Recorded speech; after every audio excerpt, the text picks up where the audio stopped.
İşe bende. When the FA-18 Super Hornet suddenly took off from Pensacola Base without orders, no one suspected that the pilot inside was a woman who had been dead for 8 years. This story isn't just about stolen honor, but about a corruption conspiracy buried since the Persian Gulf War, a secret that could shake the entire American defense system. Comment below. Do you believe the truth always comes to light? I promise this story will change how you see loyalty and courage. The alarm clock screamed at 4:30 a.m. just as it had every morning for the past 8 years. Sarah Mitchell rolled out of the narrow bed in her single-wide trailer, her feet hitting the cold linoleum floor with practiced silence. At 42, her body still carried the lean muscle memory of a fighter pilot, though her calloused hands now bore the permanent stains of hydraulic fluid and engine grease instead of the smooth leather of flight gloves. She dressed in the darkness, pulling on worn Carhartt coveralls that hung loose on her frame. The woman staring back from the cracked bathroom mirror bore little resemblance to the officer who once graced the covers of Aviation Week in Naval Institute proceedings.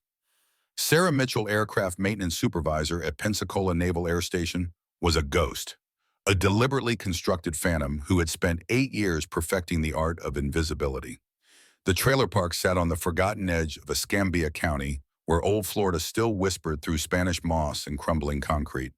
Her neighbors were mostly retirees, disability checks, and the occasional oil rig worker rotating through. Nobody asked questions. Nobody looked too close. Nobody knew that the quiet woman in Lot 47 had once been Lieutenant Commander Catherine "Cat" Sullivan, the first and only female pilot to successfully execute the legendary Miracle of Mobile Bay, a feat of flying that saved 400 souls from an environmental disaster and earned her the Navy Cross. That was before the accident, before the court-martial, before the world learned that America's newest aviation hero was supposedly a traitor who sold classified flight data to foreign agents. Before she died. Sarah's morning routine never varied. Coffee first black, strong enough to wake the dead.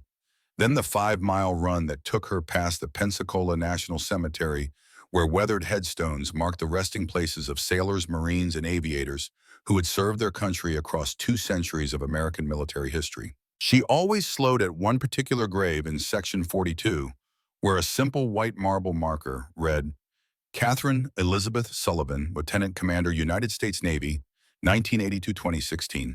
She gave her life in service to freedom. The epitaph was a lie. Catherine Sullivan hadn't died in 2016. She had simply ceased to exist, replaced by a carefully constructed identity that could survive background checks, employment, verification, and the casual scrutiny of a life lived deliberately below the radar. The woman buried in that grave was a Jane Doe from the county morgue, a victim of bureaucratic convenience and a conspiracy that reached into the highest levels of naval command. Sarah finished her run as the sun painted the Gulf of Mexico in shades of amber and rose. Pensacola Naval Air Station stretched along the waterfront like a sleeping giant, its runways and hangars holding secrets that spanned from the Wright brothers to the Space Shuttle program. This was the birthplace of naval aviation, where young men and women learned to defy gravity in service of their country. It was also where careers were made and destroyed, where loyalty was tested, and where the truth sometimes became a casualty of larger political games. The base entrance buzzed with morning activity as Sarah showed her contractor's ID to the young Marine at the security checkpoint. He barely glanced at her face, seeing only another civilian maintenance worker, reporting for another ordinary day. If he had looked closer, if he had studied her eyes, he might have recognized something that didn't belong in a hydraulics specialist, the 1,000-yard stare of someone who had seen combat from 30,000 feet, the subtle alertness of a predator scanning for threats. But nobody looked that close at Sarah Mitchell. Hangar 7 housed the maintenance operations for visiting aircraft, a massive cathedral of steel and concrete that echoed with the sound of pneumatic tools and shouted instructions. Sarah's team was responsible for everything that flew through Pensacola on temporary assignment, Coast Guard helicopters, Air Force transports, and occasionally the sleek blue and gold fighters of the Navy's Flight Demonstration Squadron, the Blue Angels. Sarah had been avoiding that particular assignment for 8 years, finding excuses whenever the famous squadron visited her old home base. But luck, it seemed, had finally run out. Chief Petty Officer Marcus "Tank" Rodriguez found her beneath the engine cowling of a Coast Guard Jayhawk, her practiced hands checking hydraulic connections that lesser mechanics might miss. Rodriguez was old-school Navy, 30 years of keeping aircraft flying in conditions that would challenge a video game programmer's imagination. He approached with this measured gait of a man who had learned that maintenance supervisors were either geniuses or disasters with very little middle ground. "Mitchell," he called out, his voice cutting through the hangar noise. "Got a situation developing." Sarah extracted herself from the helicopter's engine compartment, wiping her hands on a rag that had seen better decades. She studied Rodriguez's expression, reading the mix of excitement and apprehension that usually accompanied high-profile assignments. "What kind of situation, Chief?" "Gulf Coast Thunder," Rodriguez said, referring to the massive air show scheduled for the following month. "Biggest aviation exhibition in the Southeast, marking the 80th anniversary of the Blue Angels. We're talking 50,000 people, international media, and every military aviation unit worth mentioning." Sarah felt something cold settle in her stomach. "And your team's been tagged for Blue Angel support. Full maintenance coordination, pre-flight inspections, ground handling for their FA-18 Super Hornets." Rodriguez paused, studying her reaction. "Problem is, these guys are particular, real particular. They'll want their own maintenance chief liaison, someone who knows Super Hornets inside and out." The irony was almost painful. Sarah probably knew more about FA-18 systems than anyone currently wearing a Blue Angels uniform. She had helped write some of the technical manuals they studied, had pushed those aircraft to their absolute limits in ways that demonstration flying never demanded. But Sarah Mitchell, maintenance supervisor, was supposed to be impressed by the assignment, maybe even a little intimidated. "When do they arrive?" she asked. 3 days. Squadron commander is Lieutenant Commander Jake Thompson.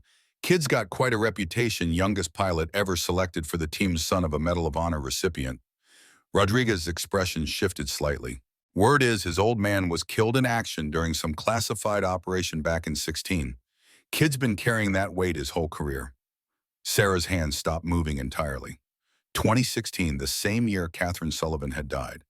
The same year that everything she had worked for, everything she believed in, had been destroyed by lies and betrayal and the cold calculation of men who put politics above truth. "You all right, Mitchell?" Rodriguez asked, noticing her sudden stillness. "Fine, Chief, just thinking through the logistics." She forced her voice to remain steady. "Blue Angels have specific ground handling procedures. I'll need to review the updated protocols." What she didn't mention was that she had written many of those protocols herself back when she wore the blue and gold flight suit, and her every landing was witnessed by crowds of 50,000 people who believed they were watching heroes. Rodriguez nodded, satisfied with her response. "That's why I wanted you on this, Mitchell. Most supervisors would need weeks to get up to speed, but you always seem to know these birds inside and out." "I stay current on all platform specifications, Chief," Sarah replied, the half-truth sliding easily off her tongue. "Never know when the knowledge might come in handy." What she didn't add was that during her off-duty hours, she still studied every update to the FA-18 systems, every modification to flight parameters, every change to performance specifications.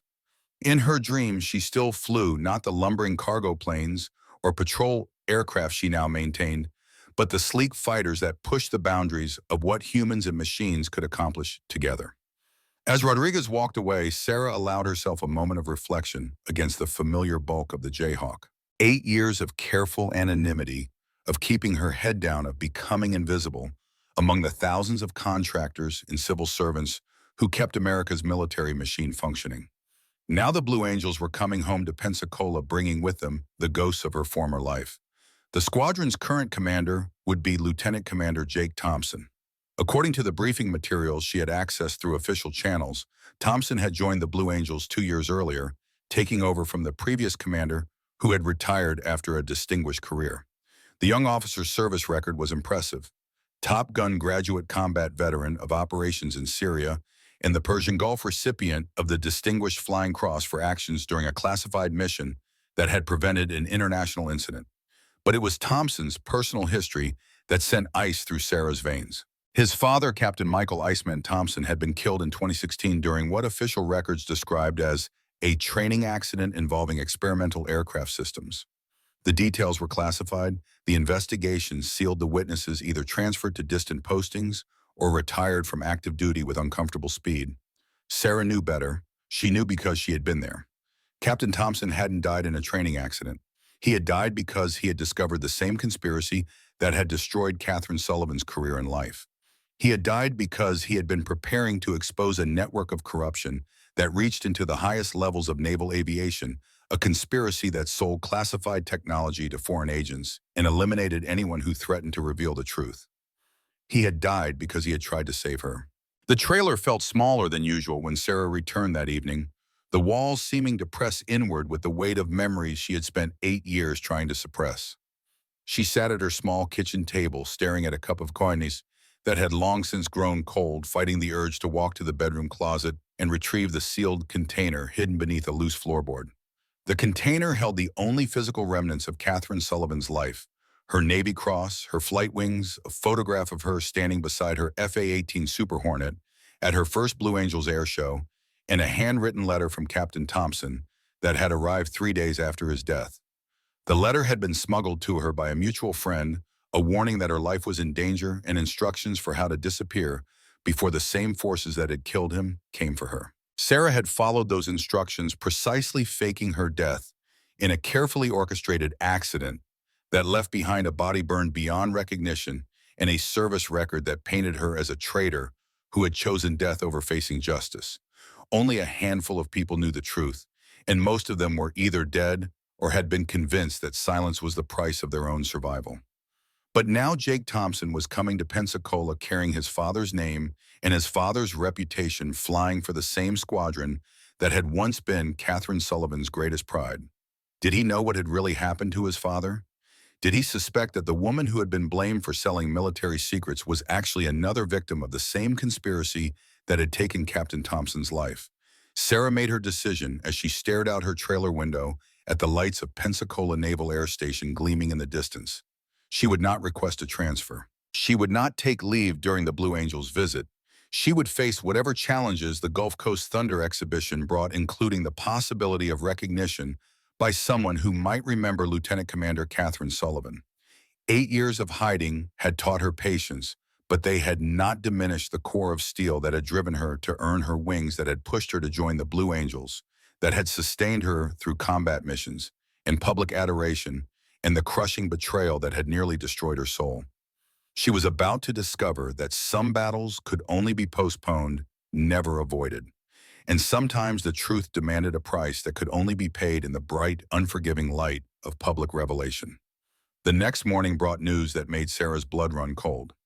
Chief Rodriguez approached her workstation with an expression that mixed professional excitement with personal concern. Mitchell got an update on the Blue Angels' assignment, he said, consulting his clipboard.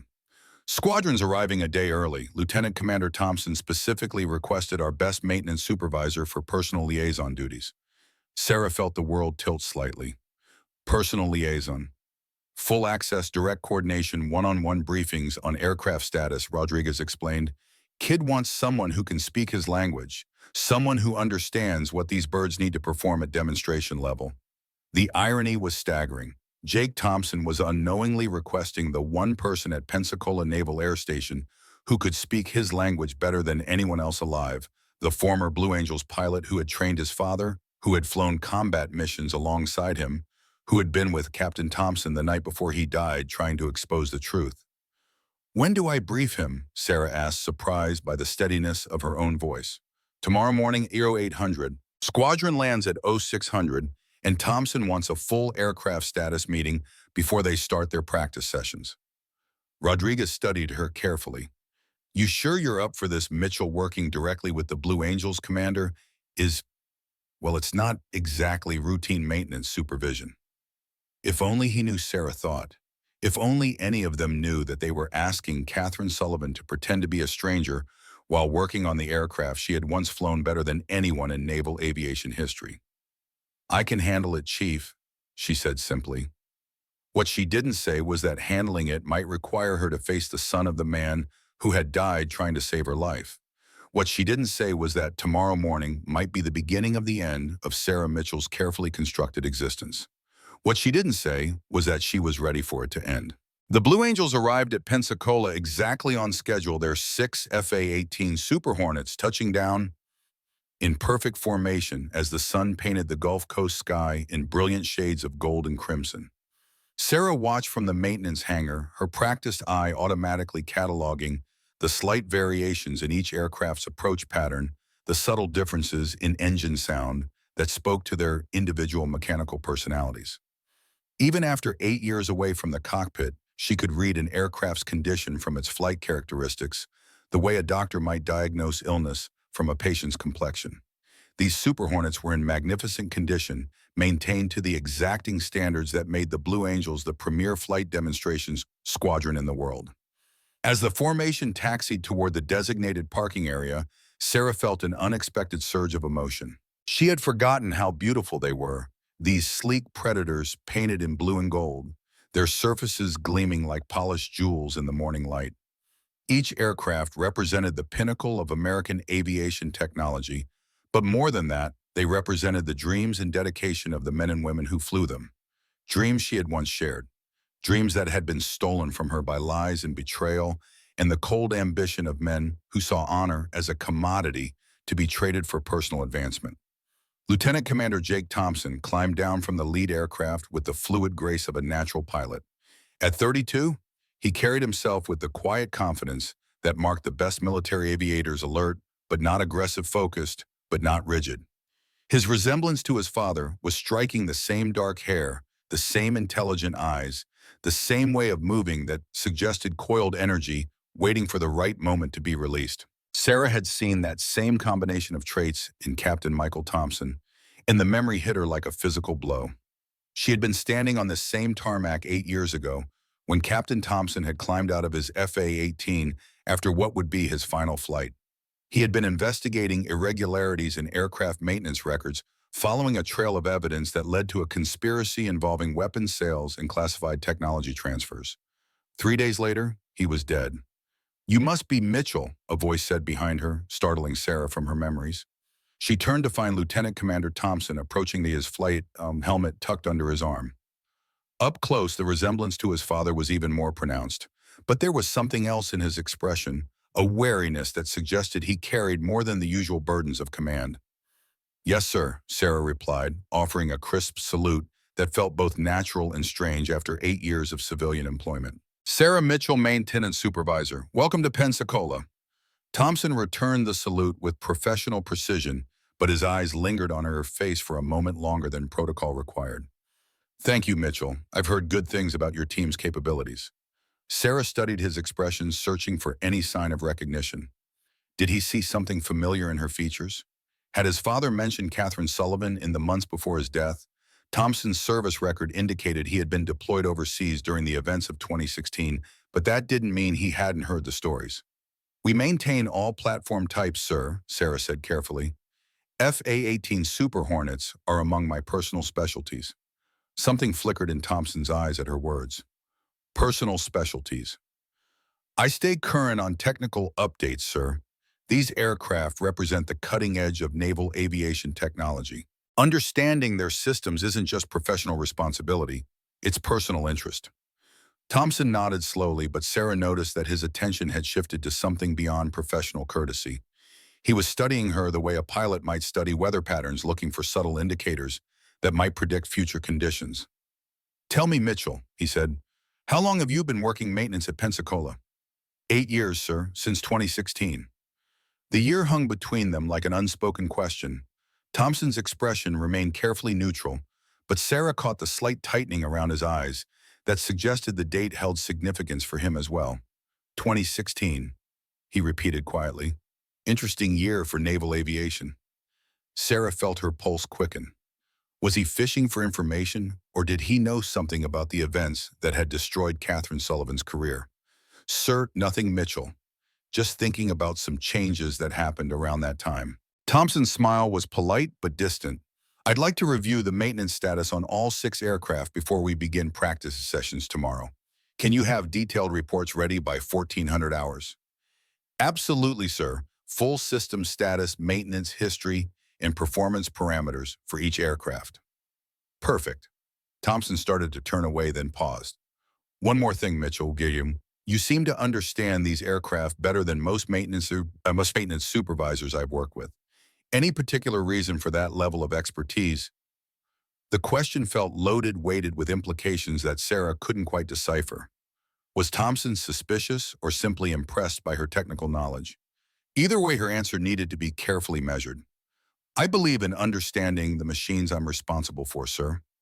These aircraft carry our pilots. Their lives depend on our work being perfect. Thompson studied her for another long moment before nodding. Well said, Mitchell. I have a feeling this is going to be an interesting assignment. As he walked away, Sarah felt a chill that had nothing to do with the morning air. Jake Thompson was not the typical Blue Angels commander she remembered from her days with the squadron. He was watching, evaluating, searching for something that she couldn't identify, but that made her feel exposed in ways she hadn't experienced since creating the Sarah Mitchell identity. The next several hours passed in a blur of technical inspections and administrative coordination. Sarah's team worked with practiced efficiency, generating the detailed maintenance reports that Thompson had requested, while simultaneously preparing the aircraft for the intensive practice schedule that would begin the following day. Working around the FA-18 Super Hornets brought back memories that Sarah had spent years suppressing. Her hands moved with unconscious familiarity across control surfaces and engine components, muscle memory, guiding her through inspections that required intimate knowledge of aircraft systems. More than once, she caught herself explaining technical details to her team with a depth of understanding that went beyond what any maintenance manual could provide. Boss called out Petty Officer Rodriguez, no relation to the chief, a young mechanic who had worked under Sarah's supervision for 3 years. Take a look at this. Sarah joined him beside the number 3 aircraft where he was examining the main landing gear assembly. What am I looking at, Rodriguez? Wear pattern on the brake assembly. Nothing dangerous, but it's not standard. Looks like this bird has been doing some unconventional landing patterns. He pointed to the specific area of concern. See how the wear is concentrated on the outboard edge. That's consistent with repeated crosswind landings, but the pattern suggests something more aggressive than normal operations. Sarah studied the brake assembly, her trained eye immediately recognizing what Rodriguez had identified. The wear pattern was indeed unusual, but not mysterious. It was the signature of a pilot who favored aggressive approach angles and precise touchdown control, the kind of flying that separated Blue Angels pilots from their more conventional counterparts. It's normal for demonstration flying, she explained. Blue Angels practice precision landings that require specific approach characteristics. This wear pattern indicates the pilot is executing textbook demonstration profiles. Rodriguez nodded, accepting her explanation, but Sarah noticed that Lieutenant Commander Thompson had appeared beside them during the discussion. He had been listening, and his expression suggested more than casual interest in her technical assessment. Impressive analysis, Mitchell, Thompson said. Most maintenance supervisors wouldn't recognize demonstration-specific wear patterns. Sarah felt the trap closing around her. Her knowledge was too detailed, too specific, too comprehensive for someone who had supposedly never worked with demonstration aircraft. She needed to deflect without arousing further suspicion. I study all aspects of aircraft performance, sir. Understanding how different mission profiles affect mechanical systems helps me anticipate maintenance requirements. I see. Thompson's tone remained neutral, but his eyes were sharp with intelligence. And where did you study demonstration flying characteristics? The question hung in the air like a challenge. Sarah realized that Thompson was not simply making conversation. He was conducting an interrogation, probing for inconsistencies in her cover story with the skill of someone trained to recognize deception. Technical manuals, sir, aviation publications, professional development courses. Each answer was technically true, but incomplete, designed to satisfy curiosity without revealing dangerous details. Thompson nodded slowly, but Sarah could see that her responses hadn't satisfied his suspicions. If anything, they seemed to have confirmed something he had already begun to suspect. Mitchell, he said, I'd like you to join me for a walk around the aircraft. I want your assessment of overall squadron readiness. It wasn't a request. They walked in silence around the 6 Blue Angels aircraft, Thompson occasionally pointing out specific areas of interest, while Sarah provided technical assessments that demonstrated her comprehensive understanding of FA-18 systems. With each exchange, she could feel Thompson's attention becoming more focused, more analytical. Tell me about your background before Pensacola, Thompson said as they completed their circuit around the aircraft. Sarah had rehearsed this conversation countless times over the past 8 years, preparing for the inevitable moment when someone would probe too deeply into Sarah Mitchell's history. The cover story was solid, documented through official channels and supported by carefully placed references. Previous assignment was maintenance operations at Naval Air Station Oceana, she said. Before that, various stations along the East Coast. Standard career progression for aviation maintenance personnel. Oceana, Thompson repeated. Interesting. My father was stationed there briefly in 2015. The mention of his father felt like a physical blow. Sarah fought to keep her expression neutral while her mind raced through the implications. Captain Thompson had indeed been at Oceana in 2015 conducting the investigation that would ultimately cost him his life. Had he mentioned Catherine Sullivan to his son? Had he shared his suspicions about the conspiracy that was targeting naval aviators who asked too many questions? Small world, sir, Sarah managed to say. Indeed. Thompson stopped walking and turned to face her directly. Mitchell, I'm going to ask you a direct question, and I'd appreciate a direct answer. Sarah felt her pulse accelerate. Yes, sir. Do you know who Lieutenant Commander Catherine Sullivan was? The question hit like a lightning strike. For a moment, Sarah felt the carefully constructed walls of her alternate identity threatening to crumble. Thompson was watching her reaction with the intensity of a predator looking for any sign that his question had struck home. The Blue Angels pilot, who was court-martialed in 2016, Sarah replied, forcing her voice to remain steady, died in an aircraft accident before the proceedings were completed. That's the official story, Thompson said quietly, but my father didn't believe it. He thought Catherine Sullivan was innocent. He thought she was set up by someone with access to classified systems and the authority to manipulate evidence. Sarah felt the world tilt around her. Captain Thompson had shared his suspicions with his son. Jake Thompson wasn't just the Blue Angels commander, he was an investigator following his father's trail, searching for the truth about events that had been buried under layers of classification and misdirection. Why are you telling me this, sir? Sarah asked. Thompson studied her for a long moment before answering. Because my father died 3 days after he started asking questions about Catherine Sullivan's case.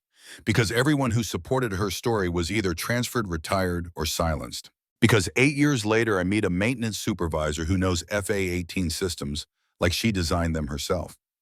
The accusation hung between them like a loaded weapon. Sarah realized that her cover was blown, that Jake Thompson had seen through the carefully constructed identity of Sarah Mitchell and recognized something that connected her to the events of 2016. But instead of fear, she felt something unexpected: relief. 8 years of hiding, of pretending to be someone else, of carrying the truth alone, had exhausted her in ways she was only beginning to understand. If Thompson was his father's son, if he was truly seeking justice rather than advancement, perhaps the time for hiding was finally over. Sir, Sarah said carefully, what exactly are you asking me? Thompson glanced around the hangar, ensuring they were out of earshot of his squadron or her maintenance team. When he spoke again, his voice carried the weight of someone who had been carrying a burden for far too long. I'm asking if you're Catherine Sullivan, he said quietly, and I'm asking if you're ready to help me finish what my father started. The question hung in the air between them like smoke from a gun that could never be unfired. Sarah felt 8 years of carefully constructed lies and protective deception balanced on the edge of a decision that would change everything. Jake Thompson stood before her with his father's eyes and his father's determination, waiting for an answer that could either vindicate the dead or destroy the living. Sarah looked around the hangar, noting the positions of her maintenance team and Thompson's squadron personnel.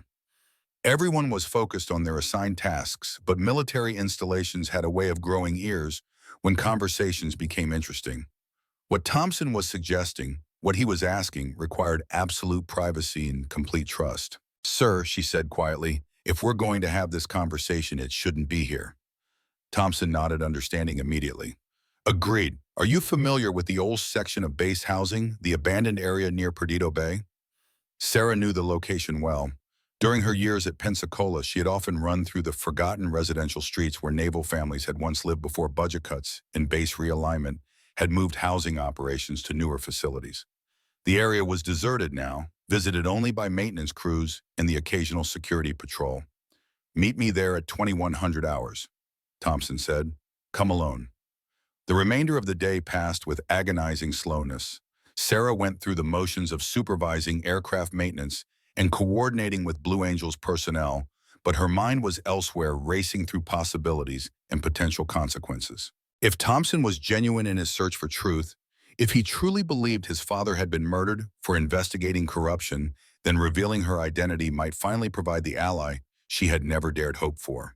But if Thompson was working for the same forces that had destroyed Catherine Sullivan's career and killed his father, then tonight's meeting would likely be Sarah Mitchell's last. As evening approached, Sarah made her preparations with the methodical care of someone who understood that survival often depended on planning for the worst-case scenario. She drove her aging Ford pickup to a convenience store 3 miles from the base, where she purchased a prepaid cell phone and left a detailed message on the voicemail system of a number that hadn't been used in 8 years. If she failed to make a follow-up call within 24 hours, the message would automatically be forwarded to 3 different news organizations and a congressional oversight committee.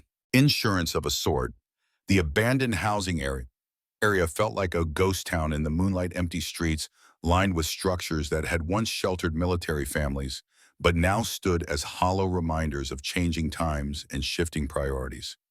Sarah parked her truck beside a rusted playground where children had once played while their parents served America's interests around the world. Thompson was already there, sitting on a picnic table beneath a broken streetlight that cast strange shadows across his face. He had traded his flight suit for civilian-clothes jeans and a navy sweatshirt that made him look younger and more vulnerable than his command presence suggested. "Thank you for coming," he said as Sarah approached. She remained standing, maintaining distance and keeping her hands free. 8 years of living with a target on her back had taught her to trust carefully and prepare for betrayal always. "Before we continue," Sarah said, "I need to know something." "How did you know?" Thompson smiled, but there was no humor in the expression. "My father kept detailed files on the Catherine Sullivan case. Files that were supposed to be destroyed after his death, but somehow survived. He documented everything: maintenance records, flight data, personnel assignments, witness statements that contradicted the official narrative." He reached into his jacket and withdrew a sealed envelope, holding it where Sarah could see it but not approaching close enough to seem threatening. This envelope contains photographs of Lieutenant Commander Catherine Sullivan taken during her final Blue Angel season. Candid shots from aircraft maintenance sessions, pilot briefings, squadron social events. Thompson's voice grew quieter. "When I first saw Sarah Mitchell 3 days ago, something seemed familiar. Tonight I compared those photographs to my memories of our meeting." Sarah felt her pulse quicken. "And the facial structure is different. The hair color, the weight, the way you carry yourself, all changed. But the eyes are the same. The way you move around aircraft is the same. The depth of technical knowledge is the same." Thompson paused. "You're Catherine Sullivan. My father died trying to prove your innocence, and you've been hiding in plain sight for 8 years." The moment of truth had arrived. Sarah could continue the deception, could maintain the Sarah Mitchell identity, and walk away from this confrontation. Or she could trust Jake Thompson with the secret that could either set her free or get them both killed. She made her choice. "Yes," she said simply, "I'm Catherine Sullivan." Thompson's shoulders sagged, with what looked like relief mixed with vindication. "My father was right. He said you were innocent, that you'd been framed by someone with access to classified systems and the authority to manipulate evidence. Your father died because he got too close to the truth," Catherine said, using her real name for the first time in 8 years. "The same people who destroyed my career killed him to prevent exposure of a conspiracy that goes back decades." "Tell me," Thompson said. "Tell me everything." Catherine looked around the abandoned housing area, listening for any sound that might indicate surveillance or approaching personnel. The night was quiet except for the distant sound of waves lapping against the Perdido Bay shoreline and the occasional aircraft taking off from the main base. "It started with irregularities in maintenance records," she began. "Aircraft components that were supposed to be replaced but weren't. Weapon systems that showed usage inconsistent with official training records. Flight data that had been altered after missions were completed." Thompson leaned forward, his attention completely focused on her words. "At first I thought it was simple incompetence or bureaucratic confusion, but the patterns were too consistent, too deliberate. Someone was systematically falsifying records to cover unauthorized use of military aircraft and weapons." "Who?" At the time, I suspected my immediate supervisor, Commander Marcus Rodriguez. He had access to maintenance systems authority to authorize aircraft modifications and connections throughout the naval aviation community. Catherine paused, remembering the weight of those discoveries. But Rodriguez was just the operational level. The conspiracy went higher. Thompson pulled a small digital recorder from his pocket. "Do you mind?" Catherine shook her head. After 8 years of silence, she was ready to have her words preserved for posterity. "I started documenting everything," she continued, "photographing maintenance records, copying flight data, building a case that I planned to take to the Inspector General's office. But someone was watching someone who realized I was getting too close to explosive information. What kind of information? Military aircraft being used for weapons smuggling, classified technology being transferred to foreign agents, defense contracts being awarded based on bribes rather than competitive bidding." Catherine's voice grew harder. "A corruption network that was using the Blue Angels as cover for operations that had nothing to do with flight demonstration." Thompson's expression grew grim. "How did they stop you?" "They framed me," Catherine said simply, "falsified maintenance logs with my electronic signature, planted classified documents in my personal quarters, created witness statements that painted me as a disgruntled officer selling secrets for money. But surely the investigation would have revealed the truth." Catherine laughed bitterly. "The investigation was controlled by the same people who had framed me. Evidence was suppressed, witnesses were intimidated or transferred, and anyone who supported my version of events was marginalized or removed from the process." Thompson was quiet for a long moment, processing the implications of what Catherine had told him. When he finally spoke, his voice carried a weight of understanding that came from personal loss. "My father found some of this out, didn't he?" "Your father was a good man and a great pilot," Catherine said gently. "When he realized I was being framed, he started his own investigation. He was building a case that would have exposed the entire conspiracy. And they killed him for it. The official report called it a training incident, mechanical failure during a test flight of experimental avionics. But your father was too good a pilot to die from mechanical failure, and the aircraft wreckage was destroyed before any independent investigation could be conducted." Thompson's hands clenched into fists. 8 years. 8 years I've been wondering if my father died because of incompetence or bad luck. But he died because he was trying to do the right thing. "He died trying to save me," Catherine corrected. 3 days before his death, he contacted me through a secure channel and warned me that I was in immediate danger. He told me how to disappear, how to create a new identity, how to survive until the truth could be revealed. But why haven't you come forward before now? Why continue hiding when you could expose these people?" Catherine gestured toward the abandoned housing around them. "Because the conspiracy didn't end with your father's death. Because the people involved have spent 8 years consolidating power and eliminating threats. Because coming forward without irrefutable evidence would only result in my death and the continued cover-up of their crimes." Thompson stood and began pacing his mind, clearly working through the implications. "But now things are different. The Gulf Coast Thunder exhibition is bringing attention to Pensacola, and my presence here gives us an opportunity that might not come again." "What kind of opportunity?" Thompson stopped pacing and faced her directly. "To finish what my father started. To expose the conspiracy and clear your name. To make sure that his death and your sacrifice weren't meaningless." Catherine felt something she hadn't experienced in 8 years: hope. But hope was dangerous, especially when it came attached to plans that involved confronting powerful enemies who had already demonstrated their willingness to kill to protect their secrets. "What are you proposing?" she asked.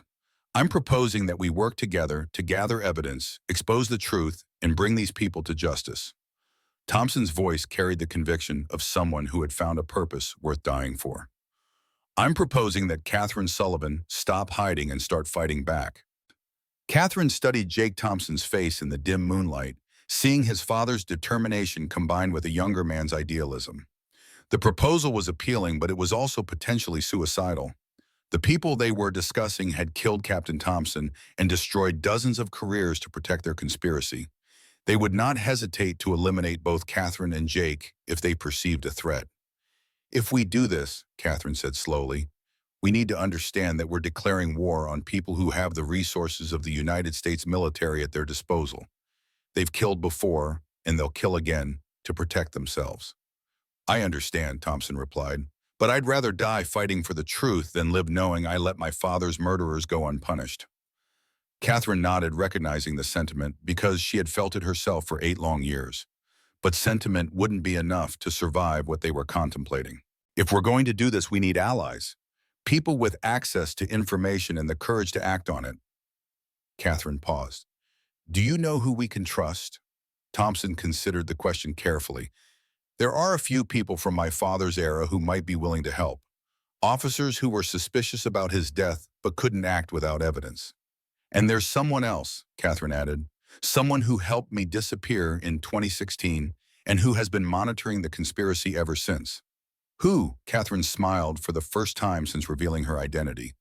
Someone who has been waiting 8 years for the chance to set things right. Someone who, like your father, believes that honor and duty are more important than personal safety. She pulled out the prepaid cell phone she had purchased earlier and dialed a number she had memorized but never used. The phone rang twice before a familiar voice answered. I was wondering when you would call, said Admiral Eleanor Iron Eagle Patterson, retired. I assume you're ready to come home, Catherine. The reunion took place at Earl's Diner, a 24-hour truck stop that sat on Highway 29 between Pensacola and the Alabama state line. The diner had been serving coffee strong enough to wake the dead and pie sweet enough to make truckers weep since 1967, and its clientele consisted mainly of long-haul drivers, shift workers from the chemical plants, and the occasional insomniac seeking human contact in the small hours of the night. Admiral Eleanor Patterson looked exactly as Catherine remembered her from 8 years ago. Silver hair pulled back in a tight bun, steel gray eyes that missed nothing, and the kind of ramrod-straight posture that came from 4 decades of military service. At 72, she remained formidable in a way that had nothing to do with rank and everything to do with the kind of personal integrity that had become increasingly rare in modern military leadership.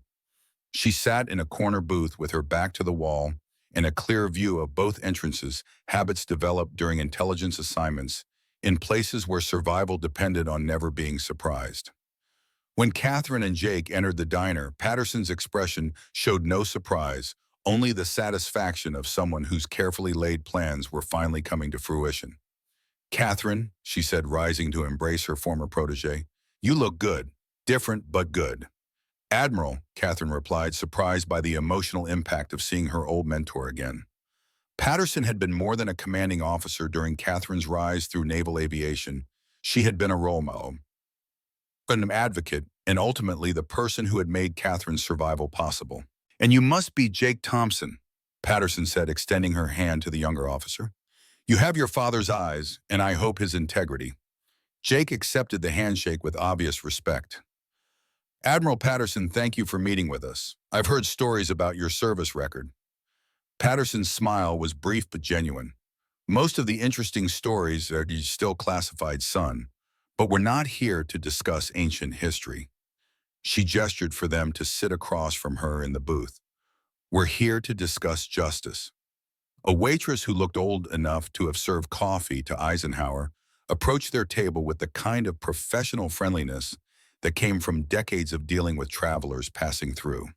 They ordered coffee and peen, establishing the cover of late-night diners while discussing matters that could reshape American military leadership. Before we begin, Patterson said once the waitress had departed, I need you both to understand something. What we're contemplating isn't just career ending, it's potentially life ending. The people we're discussing have killed to protect their conspiracy, and they won't hesitate to kill again. Jake leaned forward slightly. With respect, Admiral, my father is already dead. Catherine has already lost everything she worked for. I'm not sure how much more they can take from us. Patterson studied the young officer with approval. Spoken like your father, he had the same willingness to sacrifice everything for principle. She turned to Catherine. And you? Are you ready to stop hiding and start fighting? Catherine had been asking herself the same question since Jake first confronted her with his suspicions. 8 years of Sarah Mitchell's life had been peaceful in a way that Catherine Sullivan's life had never been. No command pressure, no public scrutiny, no responsibility for multi-million-dollar aircraft or the lives of the pilots who flew them. But it had also been empty, a half-life lived in the shadows of her former achievements. I'm ready, Catherine said, but I need to know what we're really facing. How deep does this conspiracy go? Patterson reached into her purse and withdrew a manila folder that had seen better days. Deeper than you suspected in 2016. Wider than your father imagined, Jake. More dangerous than either of you understands right now. She opened the folder to reveal photographs, documents, and what appeared to be organizational charts mapping relationships between military personnel, defense contractors, and political figures. The conspiracy you stumbled on to Catherine wasn't just about weapons smuggling or technology transfers. It is about fundamentally corrupting American military leadership for profit. Patterson's voice carried the weight of someone who had spent years documenting atrocities. A network of officers, contractors, and politicians who have been systematically betraying their oaths for money. Jake studied the organizational chart, his expression growing grimmer with each connection he traced. How long have you known about this? I've suspected for 20 years. I've had proof for 8. Patterson met his eyes directly. Since 3 days after your father's death, when certain people made the mistake of trying to intimidate me into silence. Catherine felt ice form in her stomach. They threatened you. They tried to. Patterson's smile was predatory. I spent 30 years in naval intelligence, including assignments that don't officially exist.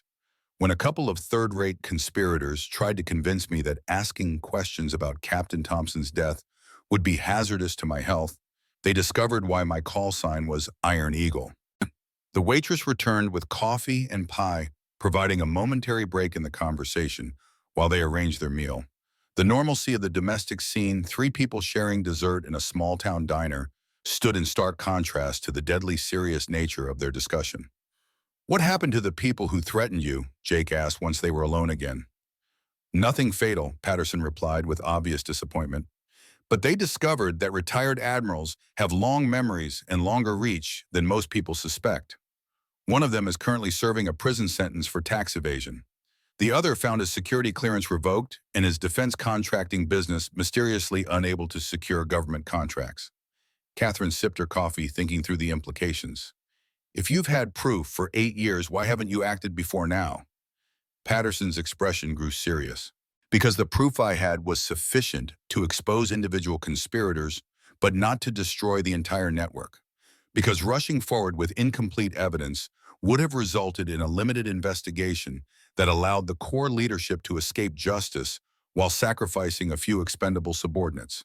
She pulled out several additional documents from the folder. But the Gulf Coast Thunder exhibition provides an opportunity that may not come again.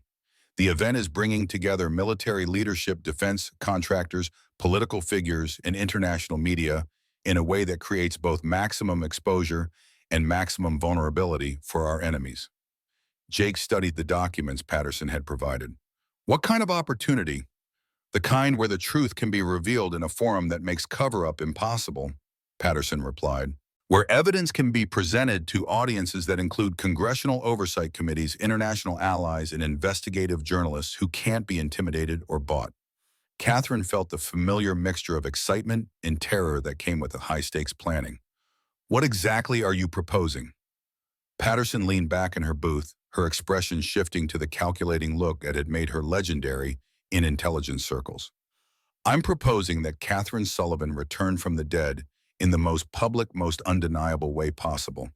I'm proposing that we use the Gulf Coast Thunder exhibition to expose the conspiracy that destroyed her career and killed Jake's father. How? Jake asked. Patterson's smile was sharp enough to cut glass. By having Catherine fly again. In front of 50,000 spectators, international media, and the very people who tried to destroy her. She paused for effect. By proving beyond any doubt that the most famous traitor in recent naval aviation history is actually one of its greatest heroes. Catherine felt her pulse accelerate. The idea was audacious, dangerous, and potentially brilliant. It was also potentially suicidal. That would require access to aircraft, official authorization, and coordination with Blue Angels leadership. Catherine said, thinking through the logistics, not to mention the small detail that Catherine Sullivan is officially dead. Leave those details to me, Patterson said confidently. What I need to know is whether you're willing to trust me with your life and your reputation one more time. Catherine looked across the table at Jake Thompson, seeing his father's determination combined with a younger man's idealism. She thought about 8 years of hiding, 8 years of living half a life, while the people who had destroyed her career continued to profit from their betrayal of everything the military was supposed to represent. "What do you need me to do?" Catherine asked. Patterson's smile was triumphant. "I need you to remember how to fly like Catherine Sullivan, and I need you to prepare for the performance of your lifetime." As they left Earl's Diner near midnight, Catherine felt something she hadn't experienced since 2016, the sense that she was moving toward something rather than running away from it. The conspiracy that had destroyed her career and killed Jake's father was about to face an enemy they had never anticipated, their own victims returning from the dead, with proof of their crimes and the determination to see justice done. But as they drove back toward Pensacola through the darkness of the Gulf Coast night, Catherine couldn't shake the feeling that they were being watched. 8 years of paranoia had taught her to trust her instincts about surveillance, and every instinct she possessed was screaming that their meeting had not gone unnoticed. The war was about to begin, and their enemies already knew they were coming. The morning after their midnight meeting at Earl's Diner, Catherine found herself standing before a rusted gate that hadn't been opened in decades. Admiral Patterson had provided her with coordinates and a key along with instructions to come alone and tell no one about the location. The address led to what appeared to be an abandoned industrial facility on the outskirts of Crestview, Florida, surrounded by pine forest and accessible only by a dirt road that most GPS systems didn't recognize. Catherine used the key Patterson had given her to unlock a chain that looked ancient but moved with the smooth precision of recently oiled metal. Beyond the gate, a cracked asphalt road led through overhanging trees to a collection of weathered buildings that looked like they had been forgotten by time and progress. As she drove deeper into the facility, Catherine began to notice details that suggested the abandonment was carefully maintained rather than naturally occurring. The vegetation was controlled, the road surfaces were stable despite their aged appearance, and several of the buildings showed signs of recent maintenance disguised to look like decay. The largest structure was a massive hangar that had probably been built during World War II, its corrugated metal sides streaked with rust, but its foundation and framework solid as bedrock. Catherine parked beside the building and used a second key to open a personnel door that led into darkness. The lights came on automatically as she entered, revealing a sight that made her breath catch in her throat. 12 pristine P-51 Mustang fighters sat in perfect formation, their polished aluminum surfaces gleaming under the hangar lights like silver angels waiting for resurrection. Each aircraft bore the distinctive markings of the 332nd Fighter Group, the Tuskegee Airmen, who had proven that courage and skill transcended the color of a pilot's skin during the darkest days of World War II. "Beautiful, aren't they?" said a voice behind her. Catherine turned to find a man approaching from the shadows at the far end of the hangar. He appeared to be in his 70s with silver hair and the kind of weathered face that spoke of decades spent in the sun and wind. Despite his age, he moved with the fluid grace of someone who had maintained his physical condition through rigorous discipline, and his eyes held the alert intelligence of a man who missed nothing. "Earl Washington," he said, extending a calloused hand. "Folks call me Grumpy, though I can't imagine why."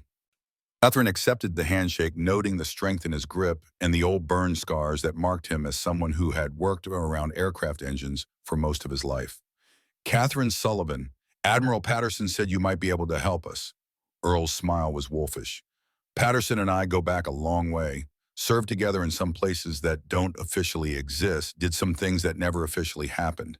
He gestured toward the P-51s. "She thought you might appreciate seeing these before we get down to business." Catherine walked among the aircraft, her trained eye automatically cataloging their condition and specifications. These weren't museum pieces or static displays. They were fully operational warbirds maintained to exacting standards by someone who understood their historical significance and mechanical requirements. "They're magnificent," Catherine said.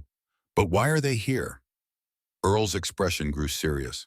"Because sometimes the only way to honor the past is to use it to fight for the future." He paused beside one of the aircraft, his hand resting on its propeller. "This particular bird belonged to my grandfather, Captain James Jimmy Sullivan." Catherine felt the world tilt around her. "Sullivan, your grandfather," Earl said quietly, "though I suspect you never knew the whole story about how he died." Catherine's mind raced through family history that had been carefully edited and sanitized over the decades.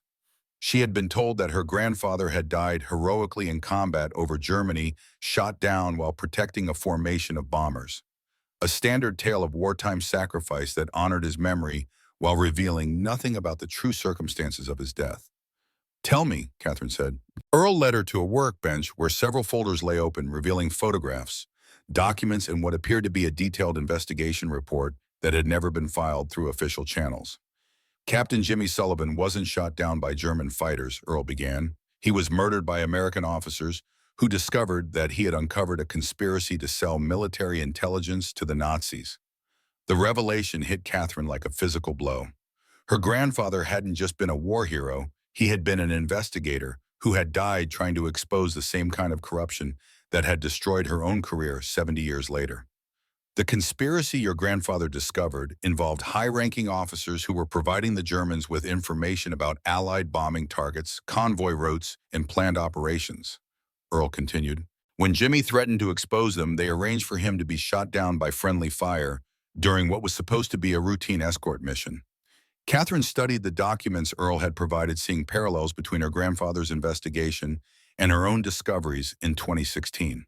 The methods were different, the technology had evolved, but the fundamental corruption was identical: military officers betraying their oaths for money while destroying anyone who threatened to expose their crimes. "How do you know all this?" Catherine asked. Earl's smile was grim. "Because I helped investigate it. 60 years ago, when I was a young airman trying to understand why good men were dying in accidents that didn't make sense. Because I've spent my entire life documenting a conspiracy that reaches back to World War II and forward to the present day." He opened another folder revealing organizational charts that showed connections between military officers, defense contractors, and political figures spanning multiple decades. Catherine recognized some of the names from her own investigation in 2016, but Earl's documentation went deeper and reached further than anything she had uncovered. "The network that framed you, Catherine, isn't just a recent development. It's the latest evolution of a corruption system that has been operating since the 1940s, adapting to new technologies and new opportunities, but never changing its fundamental nature." Catherine felt overwhelmed by the scope of what Earl was revealing. "Why haven't you exposed this before now?" "Because exposure without the ability to destroy the entire network only results in temporary setbacks while the core leadership escapes justice," Earl replied. "Because rushing forward with incomplete evidence allows them to sacrifice a few expendable subordinates while preserving the essential structure." He pulled out a final set of documents. "But Admiral Patterson believes that the Gulf Coast Thunder exhibition provides an opportunity that may not come again, a chance to expose the conspiracy in a forum that makes cover-up impossible." Catherine studied the documents, seeing evidence of corruption that spanned decades and involved hundreds of military personnel, contractors, and political figures. The scope was staggering, but so was the opportunity for justice that Earl and Patterson were describing. "What do you need me to do?" Catherine asked. Earl's expression shifted to something that reminded her of her grandfather in the old photographs: determination mixed with the kind of controlled anger that came from seeing too much injustice go unpunished. "I need you to fly like a Sullivan," he said. "And I need you to help me make sure that your grandfather's sacrifice and your father's sacrifice and Captain Thompson's sacrifice weren't meaningless." The sound of approaching vehicles interrupted their conversation. Catherine tensed her hand, moving instinctively toward the concealed weapon she had carried for 8 years, but Earl's expression showed anticipation rather than concern. "Relax," Earl said. "Those are our reinforcements." 3 vehicles pulled up to the hangar entrance: a military Humvee, a civilian pickup truck, and a van that looked like it belonged to a cable television repair service. The occupants who emerged represented a cross-section of American military experience spanning 5 decades. Admiral Patterson led the group, followed by Jake Thompson and 2 people Catherine didn't recognize. The first was a woman in her 50s with short auburn hair and the kind of alert eyes that marked her as medical personnel. The second was a man who appeared to be in his early 60s, wearing civilian clothes but carrying himself with the unmistakable bearing of a career military officer. Catherine Patterson said, "I'd like you to meet the rest of our team. Dr. Rebecca Hayes, former Navy flight surgeon, and the person who made Sarah Mitchell's existence possible 8 years ago. Dr. Hayes stepped forward with a professional smile. It's good to see you again, Catherine. You look healthy, which is more than I expected after 8 years of living under an assumed identity. Catherine accepted the doctor's handshake, remembering the woman who had helped stage her death and create the medical records that had made Sarah Mitchell's existence believable. Dr. Hayes, I never got the chance to thank you properly. Thank me by surviving what we're about to attempt, Hayes replied. Because if this goes wrong, I may need to resurrect you again. Patterson gestured toward the older man. And this is Colonel Marcus Razor Torres, retired Air Force. He was Captain Thompson's friend and the person who provided the intelligence that convinced me your father had been murdered. Torres stepped forward with the kind of firm handshake that suggested he had been a hands-on leader rather than a desk officer. Ms. Sullivan, your father was a good man and a great pilot. I'm honored to help clear his name. Catherine felt the weight of accumulated justice pressing down on her shoulders. These people had been carrying the burden of truth for years, waiting for the right moment to act. The Gulf Coast Thunder exhibition represented that moment, but success would require perfect coordination and the kind of courage that had defined the best traditions of American military service. What's the plan? Catherine asked. Patterson gestured toward Earl's workbench, where detailed diagrams had been laid out showing the layout of Pensacola Naval Air Station and the planned sequence of events for the Gulf Coast Thunder exhibition. The plan is ambitious, dangerous, and our only realistic chance for exposing the conspiracy before they realize we're coming, Patterson began. On the final day of the exhibition, during the climactic Blue Angels demonstration, Catherine Sullivan will return from the dead in the most public way possible. Jake studied the diagrams with obvious interest. How do we get Catherine into position to fly? Leave that to me, Patterson replied. What I need from you, Jake, is coordination from inside the Blue Angel squadron. When the moment comes, I need you to be ready to support Catherine's demonstration without revealing advanced knowledge of the plan. Torres leaned forward. What about the evidence? Flying demonstrations are impressive, but they won't expose the conspiracy by themselves. Patterson's smile was sharp. Earl and I have been documenting this corruption network for 8 years. We have financial records, communication intercepts, witness testimony, and photographic evidence that will destroy careers and send people to federal prison. She paused. What we need is a forum that ensures the evidence can't be suppressed or classified after the fact. Dr. Hayes nodded understanding. A public venue with international media coverage and multiple government oversight committees in attendance. Exactly, Patterson confirmed. The Gulf Coast Thunder exhibition will include representatives from Congress, the Department of Defense, international allies, and investigative journalists from around the world. When we reveal the evidence, it will be impossible to contain or control the narrative. Catherine studied the faces around her, seeing the kind of determination that had defined America's greatest military moments. These people were willing to risk everything, careers, reputations, possibly their lives, to ensure that justice was finally served. When do we begin? Catherine asked. Earl's smile was anticipatory. We've already begun. The question is whether you're ready to become Catherine Sullivan again. The abandoned Texaco station on Highway 29 looked like countless others scattered across rural America, a relic of an era when gasoline cost 30 cents a gallon and interstate highways were ambitious dreams rather than concrete realities. The pumps had been removed decades ago, leaving only concrete islands and the kind of weeds that seemed to thrive in places where civilization had retreated. But appearances, as Catherine had learned over 8 years of living under a false identity, could be devastatingly deceptive. Earl Washington pulled his pickup truck behind the station's crumbling building, parking in a spot that couldn't be seen from the highway. Catherine followed in her own vehicle, noting the way Earl positioned himself to have multiple escape routes while maintaining visual surveillance of approaching traffic. Paranoid habits die hard, Earl explained, as they walked toward what appeared to be a rusted service bay door, especially when they have kept you alive for 60 years. He produced an electronic key fob that looked incongruously modern against the station's 1960s architecture. The service bay door rose with the smooth whisper of recently maintained machinery, revealing an interior that bore no resemblance to an abandoned gas station. The space had been converted into a sophisticated intelligence center that would have impressed the analysts at Langley.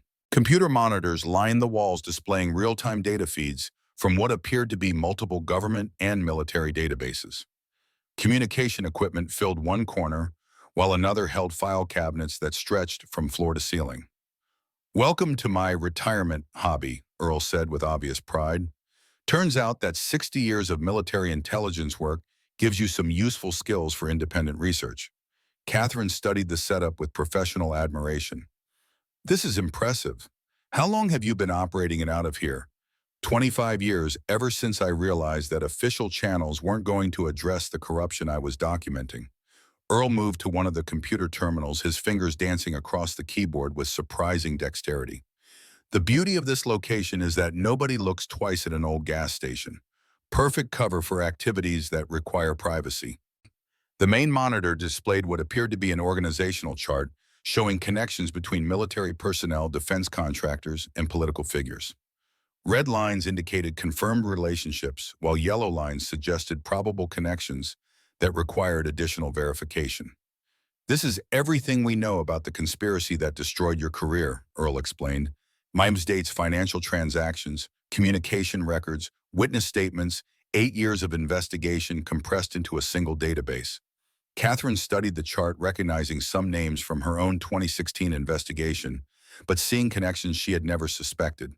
The scope was staggering, hundreds of people involved in a corruption network that spanned multiple branches of the military and reached into the highest levels of defense contracting and political oversight. "How did they manage to keep this hidden for so long?" Catherine asked. Earl's expression grew grim. "The same way all successful conspiracies work, by operating through legitimate channels and maintaining strict compartmentalization. Most participants only knew their small piece of the operation, never seeing the full scope of what they were supporting." He highlighted several names on the chart. "But there were always a few people at the top who understood the complete picture.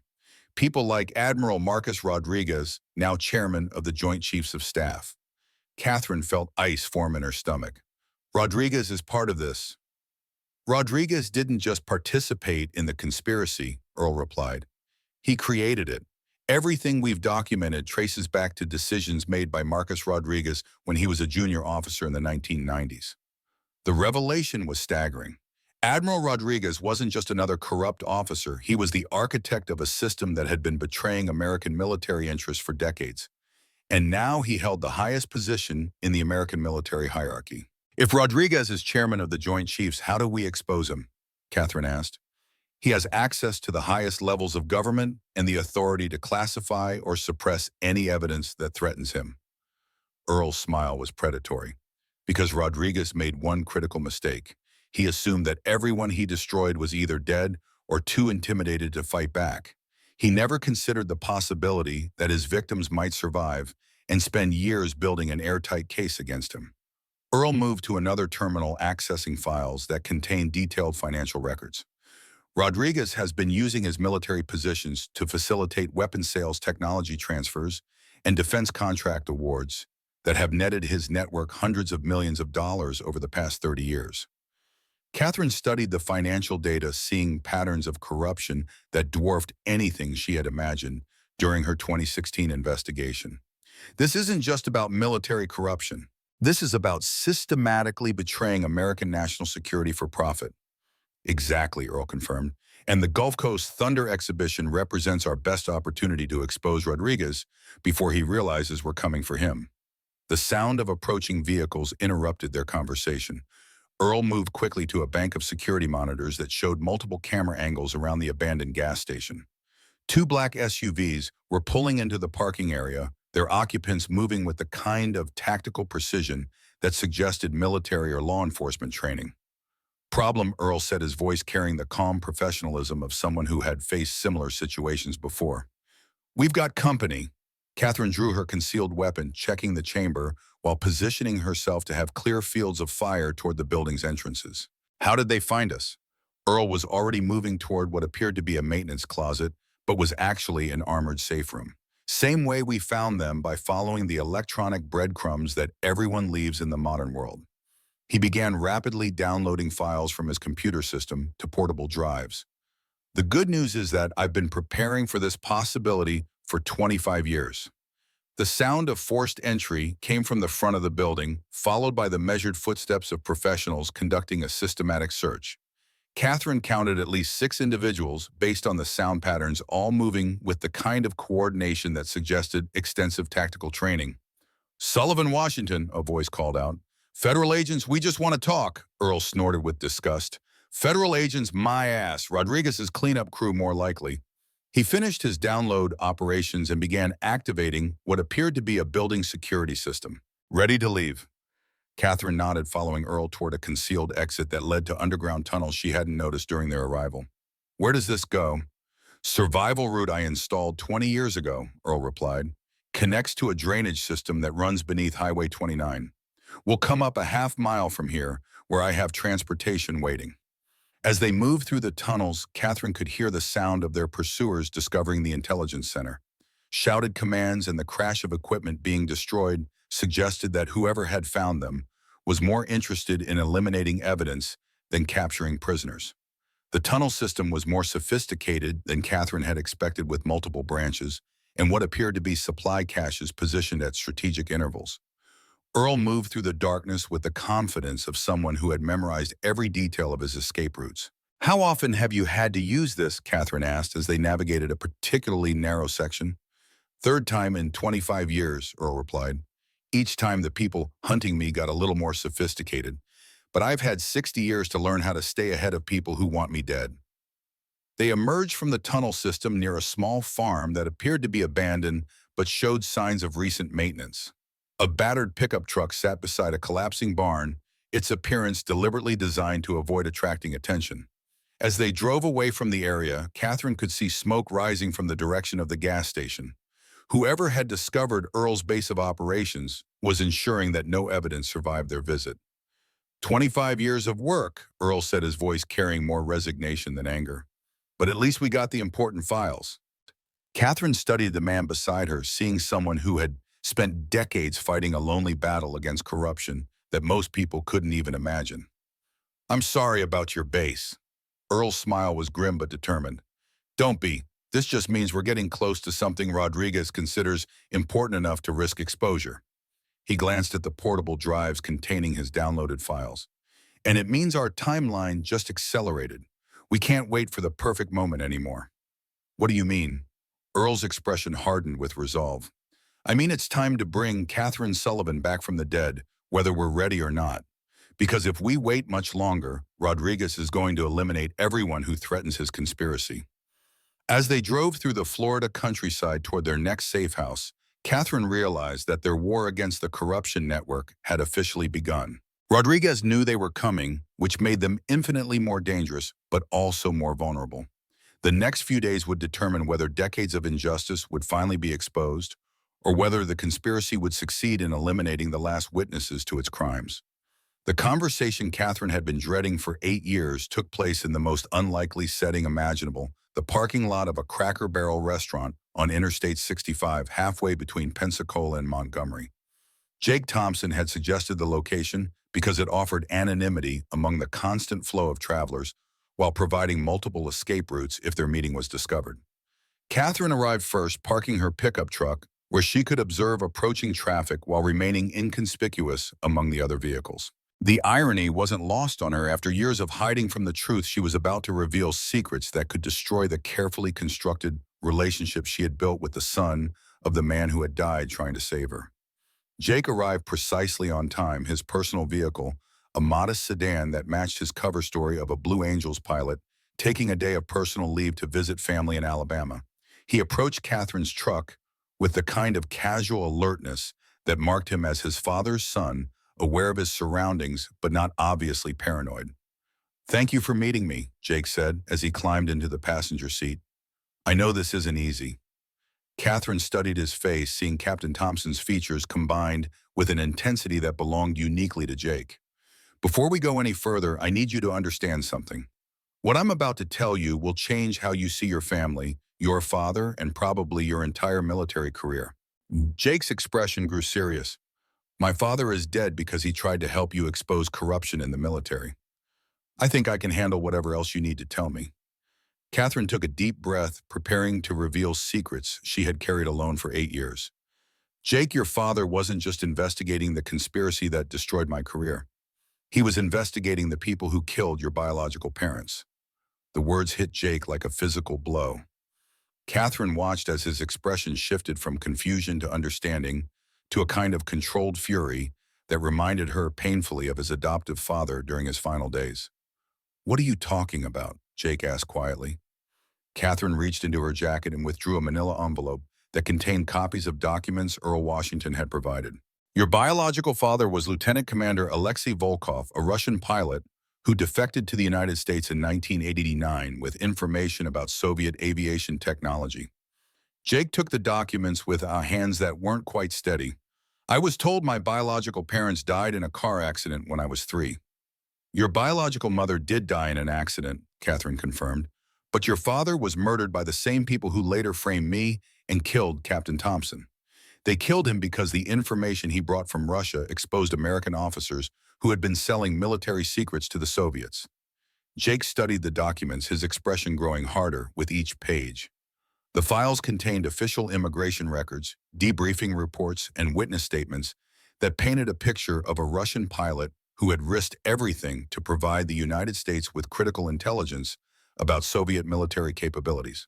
Lieutenant Commander Volkov's defection provided information that allowed the Navy to develop countermeasures against advanced Soviet aircraft. Catherine continued, "But it also revealed that several American officers had been providing the Soviets with classified information about our own capabilities. The same conspiracy you uncovered in 2016. The same network evolved over decades, but fundamentally unchanged," Catherine confirmed. "Your biological father threatened their operation by exposing how they had been betraying American interests for profit. So they eliminated him and arranged for you to be adopted by Captain Thompson." Jake was quiet for several long minutes, processing information that recontextualized his entire understanding of his family history. When he finally spoke, his voice carried the controlled anger of someone who had just learned that his life had been shaped by lies and murder. "Captain Thompson knew who I really was.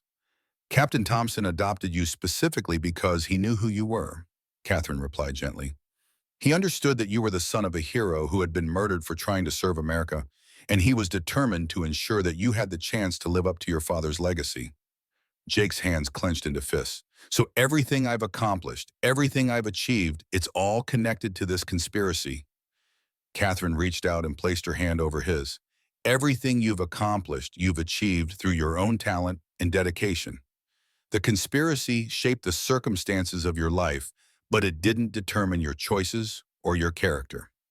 Jake nodded slowly, but Catherine could see that he was struggling to reconcile this new information with everything he had believed about his family and his career. "There's something else," Catherine added. "Something that makes your role in exposing this conspiracy even more important." Jake looked up from the documents. "What?" Catherine withdrew another set of papers from the envelope. "Your biological father didn't just provide information about Soviet aviation technology. He provided evidence that American defense contractors were deliberately selling inferior equipment to the military while pocketing the difference in cost." Jake studied the new documents, his expression growing grimmer. Equipment failures that cost lives. Equipment failures that were designed to generate replacement contracts while ensuring that American pilots faced unnecessary risks, Catherine confirmed. "Your biological father died trying to expose a conspiracy that was literally profiting from the deaths of American service members." The revelation seemed to hit Jake even harder than learning about his adoption. Catherine watched as he processed the implications that the people who had killed his biological father were still operating, still profiting from betraying the men and women who served their country. "How long have you known about this?" Jake asked. "I suspected after Captain Thompson's death, but I didn't have proof until Earl Washington showed me his files," Catherine replied. "Your adoptive father was getting close to the same information when he was killed." Jake was quiet again, staring out the windshield at the ordinary scene of travelers and families going about their daily lives. When he spoke again, his voice carried a resolve that reminded Catherine of both his fathers. "What do we need to do to stop them?" Catherine felt a surge of pride mixed with apprehension. Jake Thompson had just learned that his entire life had been shaped by a conspiracy that had murdered both his fathers, and his immediate response was to seek justice rather than safety. "We need to expose them in a way that makes cover-up impossible," Catherine replied. We need to present evidence to an audience that includes congressional oversight committees, international allies, and investigative journalists who can't be intimidated or bought. The Gulf Coast Thunder exhibition. Exactly. Admiral Patterson believes that the exhibition provides our best opportunity to reveal the truth in a forum that Rodriguez can't control. Catherine paused. But it's going to require you to risk everything, your career, your reputation, possibly your life. Jake's smile was grim but determined.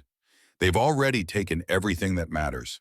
My biological father, my adoptive father, 8 years of your life. I'm not going to let them take anything else. Catherine studied the young officer sitting beside her, seeing the best qualities of both his fathers combined with a determination that was uniquely his own. Are you sure about this, Jake? Once we start down this path, there's no going back. I've been sure since the day I learned my father was murdered, Jake replied. The only question is how we make them pay for what they've done. Catherine reached into her jacket and withdrew a secure communication device that Admiral Patterson had provided. Then it's time to begin final preparations. Because in 3 days, Catherine Sullivan is going to return from the dead, and the people who destroyed our families are going to face justice. As they prepared to leave the restaurant parking lot, Catherine felt something she hadn't experienced since 2016, the sense that she was no longer fighting alone. Jake Thompson represented more than just an ally in their campaign against corruption. He represented the future of military service that his fathers had died trying to protect. The war was about to begin, and this time they were going to win. The final planning session took place in an unexpected location, the basement of a small Baptist church in Crestview, Florida, whose pastor had served as a Navy chaplain for 20 years before retiring to tend his rural congregation. Reverend Samuel Cross had known Admiral Patterson during her intelligence career and had maintained the kind of security clearance that allowed him to host meetings that never officially occurred. The basement looked like it had been designed for church suppers and youth group meetings with folding tables, metal chairs, and inspirational posters covering the concrete walls. But tonight it served as a command center for an operation that would either expose decades of military corruption or result in the deaths of everyone present. Admiral Patterson sat at the head of the longest table, surrounded by the allies who had committed themselves to seeking justice regardless of personal cost. Catherine occupied the chair to Patterson's right, her position reflecting her role as the primary catalyst for everything they were about to attempt. Jake Thompson sat across from her, his expression showing the kind of focused intensity that came from someone who had found a purpose worth dying for. Earl Washington had set up a portable computer system that displayed detailed schematics of Pensacola Naval Air Station, along with timing charts that showed the planned sequence of events for the Gulf Coast Thunder exhibition. Dr. Rebecca Hayes reviewed medical supplies and emergency protocols, preparing for the possibility that their operation would result in casualties. Colonel Marcus Torres studied personnel files and communication intercepts, identifying potential threats and opportunities within the military command structure. Ladies and gentlemen, Patterson began. In 18 hours, Catherine Sullivan will return from the dead in front of 50,000 spectators and international media. Our success depends on perfect coordination, flawless execution, and the kind of courage that has defined the best traditions of American military service. She gestured toward Earl's computer display, which showed aerial photographs of the Naval Air Station taken earlier that day. The exhibition will begin at 1,000 hours with static displays and vendor presentations. The Blue Angels demonstration is scheduled for 1,500 hours, with international media coverage and live streaming to military installations worldwide. Jake leaned forward. What's our insertion plan for Catherine, sir? Patterson's smile was sharp. Catherine won't be inserted into the demonstration. She'll be creating her own demonstration using assets that Rodriguez doesn't know we possess. Earl highlighted a section of the air station that appeared to show auxiliary hangars and maintenance facilities. Hangar 19 houses the P-51 Mustang aircraft we showed Catherine yesterday. These aircraft are fully operational and maintained to demonstration standards. Catherine studied the tactical display, understanding the implications. You want me to fly one of the P-51s during the Blue Angels demonstration? I want you to appear in the sky over Pensacola in an aircraft that will be instantly recognizable to anyone who knows aviation history, Patterson replied. I want you to execute flying maneuvers that only Catherine Sullivan could perform in front of an audience that includes people who knew you personally. The plan was audacious, dangerous, and potentially brilliant. Catherine would be revealing her identity in the most public way possible while simultaneously demonstrating skills that couldn't be faked or duplicated. But it was also potentially suicidal. What about air traffic control? Jake asked. Unauthorized aircraft in demonstration airspace will trigger immediate scramble responses.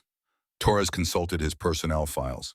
I have contacts in the tower who can provide a 5-minute window during the Blue Angels routine, long enough for Catherine to make her appearance and deliver her message. Dr. Hayes looked up from her medical preparations. And if something goes wrong, if Catherine's aircraft is damaged or if she's injured during the demonstration, Patterson's expression grew serious. Then we proceed with Plan B, which involves Jake revealing his identity and the evidence we've gathered through Blue Angel's communication channels. Catherine felt the weight of responsibility settling on her shoulders. Everything they had worked for, everything they had sacrificed depended on her ability to fly like Catherine Sullivan one more time. What about the evidence itself? Catherine asked. Flying demonstrations are impressive, but they won't convict Rodriguez and his conspirators. Earl activated another section of his computer system, revealing files that contained 8 years of accumulated evidence. The moment Catherine appears in the sky, automated systems will begin transmitting our complete case file to news organizations, congressional oversight committees, and international allies. Patterson nodded. Rodriguez will have approximately 10 minutes to respond before the information becomes public knowledge. Not enough time to organize a cover-up or eliminate witnesses. Jake studied the timing charts with obvious concern. 10 minutes is enough time for him to order my squadron to shoot down Catherine's aircraft. The statement hung in the air like a death sentence. Catherine had considered the possibility, but hearing it stated directly by someone who understood Blue Angel's capabilities made the risk feel immediate and personal. That's why your role is so critical, Jake, Patterson said. You'll be in position to prevent or delay any hostile response until Catherine can complete her demonstration and land safely. Catherine looked around the table at the faces of people who were willing to risk everything for justice. Are we sure this is our only option? Once we begin, there's no way to stop the chain of events. Patterson's expression grew solemn. Catherine Rodriguez and his network have been operating for 30 years. They've killed dozens of good people and betrayed American interests for hundreds of millions of dollars. If we don't stop them now, they'll continue destroying lives until someone else finds the courage to act. Earl pulled up files showing recent activities by Rodriguez's network. Our intelligence indicates that Rodriguez is planning to eliminate the remaining witnesses to his conspiracy within the next 6 months. If we wait, we'll all be dead and the truth will die with us. The revelation sent a chill through the basement meeting room. Catherine realized that they weren't just seeking justice, they were fighting for their lives against an enemy who had already demonstrated a willingness to kill to protect his secrets. Then we do this, Catherine said. We expose Rodriguez and his conspiracy, and we make sure that Captain Thompson and Lieutenant Commander Volkov and all the others didn't die for nothing. Patterson nodded with satisfaction. Final equipment check in 2 hours. Aircraft preparation begins at 0400. Catherine, I need you to get some rest. Tomorrow is going to be the most important day of your life. As the meeting broke up, Jake approached Catherine with an expression that mixed determination with something that looked like fear. Catherine, he said quietly, I want you to know that regardless of what happens tomorrow, I'm honored to be fighting alongside you. Catherine felt tears threatening for the first time in years. Jake, your fathers would be proud of the man you've become. I hope so, Jake replied, because tomorrow we're going to find out if their sacrifices meant anything. As Catherine drove through the Florida darkness toward her final night as Sarah Mitchell, she thought about the strange journey that had brought her to this moment. 8 years of hiding, of living half a life while carrying the burden of truth alone. Tomorrow she would either expose the conspiracy that had destroyed so many lives, or she would die trying. Either way, Catherine Sullivan was finally coming home. Dawn broke over Pensacola Naval Air Station with the kind of crystal clarity that promised perfect flying weather. Catherine stood beside the restored P-51 Mustang in Hangar 19, her hands trembling slightly as she performed the pre-flight inspection that would determine whether she lived or died in the next few hours. The aircraft was magnificent, polished aluminum skin, gleaming like silver fire. The distinctive markings of the 332nd Fighter Group painted with meticulous accuracy to honor the Tuskegee Airmen, who had fought fascism with courage and skill. Her grandfather's aircraft, the machine that would carry her back from the dead. She's a beauty, isn't she? Earl Washington emerged from the shadows carrying a leather flight jacket that looked like it had survived decades of careful storage. This belonged to Captain Jimmy Sullivan.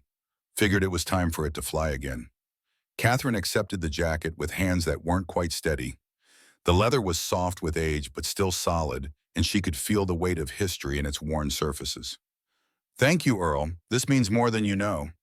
Earl's weathered face showed the kind of satisfaction that came from seeing justice finally within reach.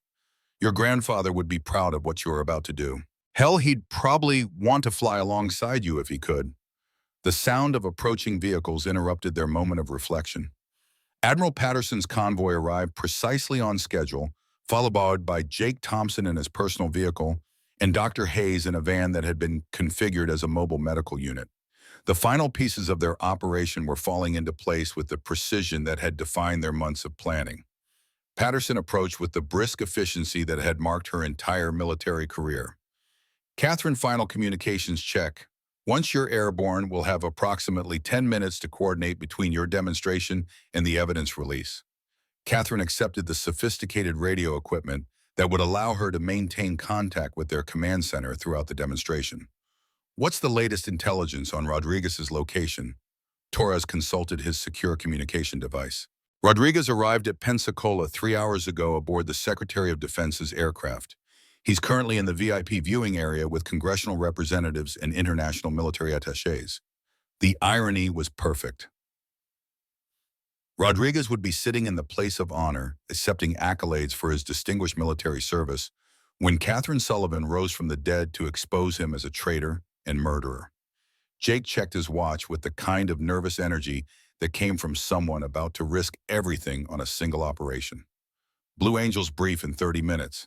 I need to be in position before anyone starts asking questions about my absence." Patterson nodded.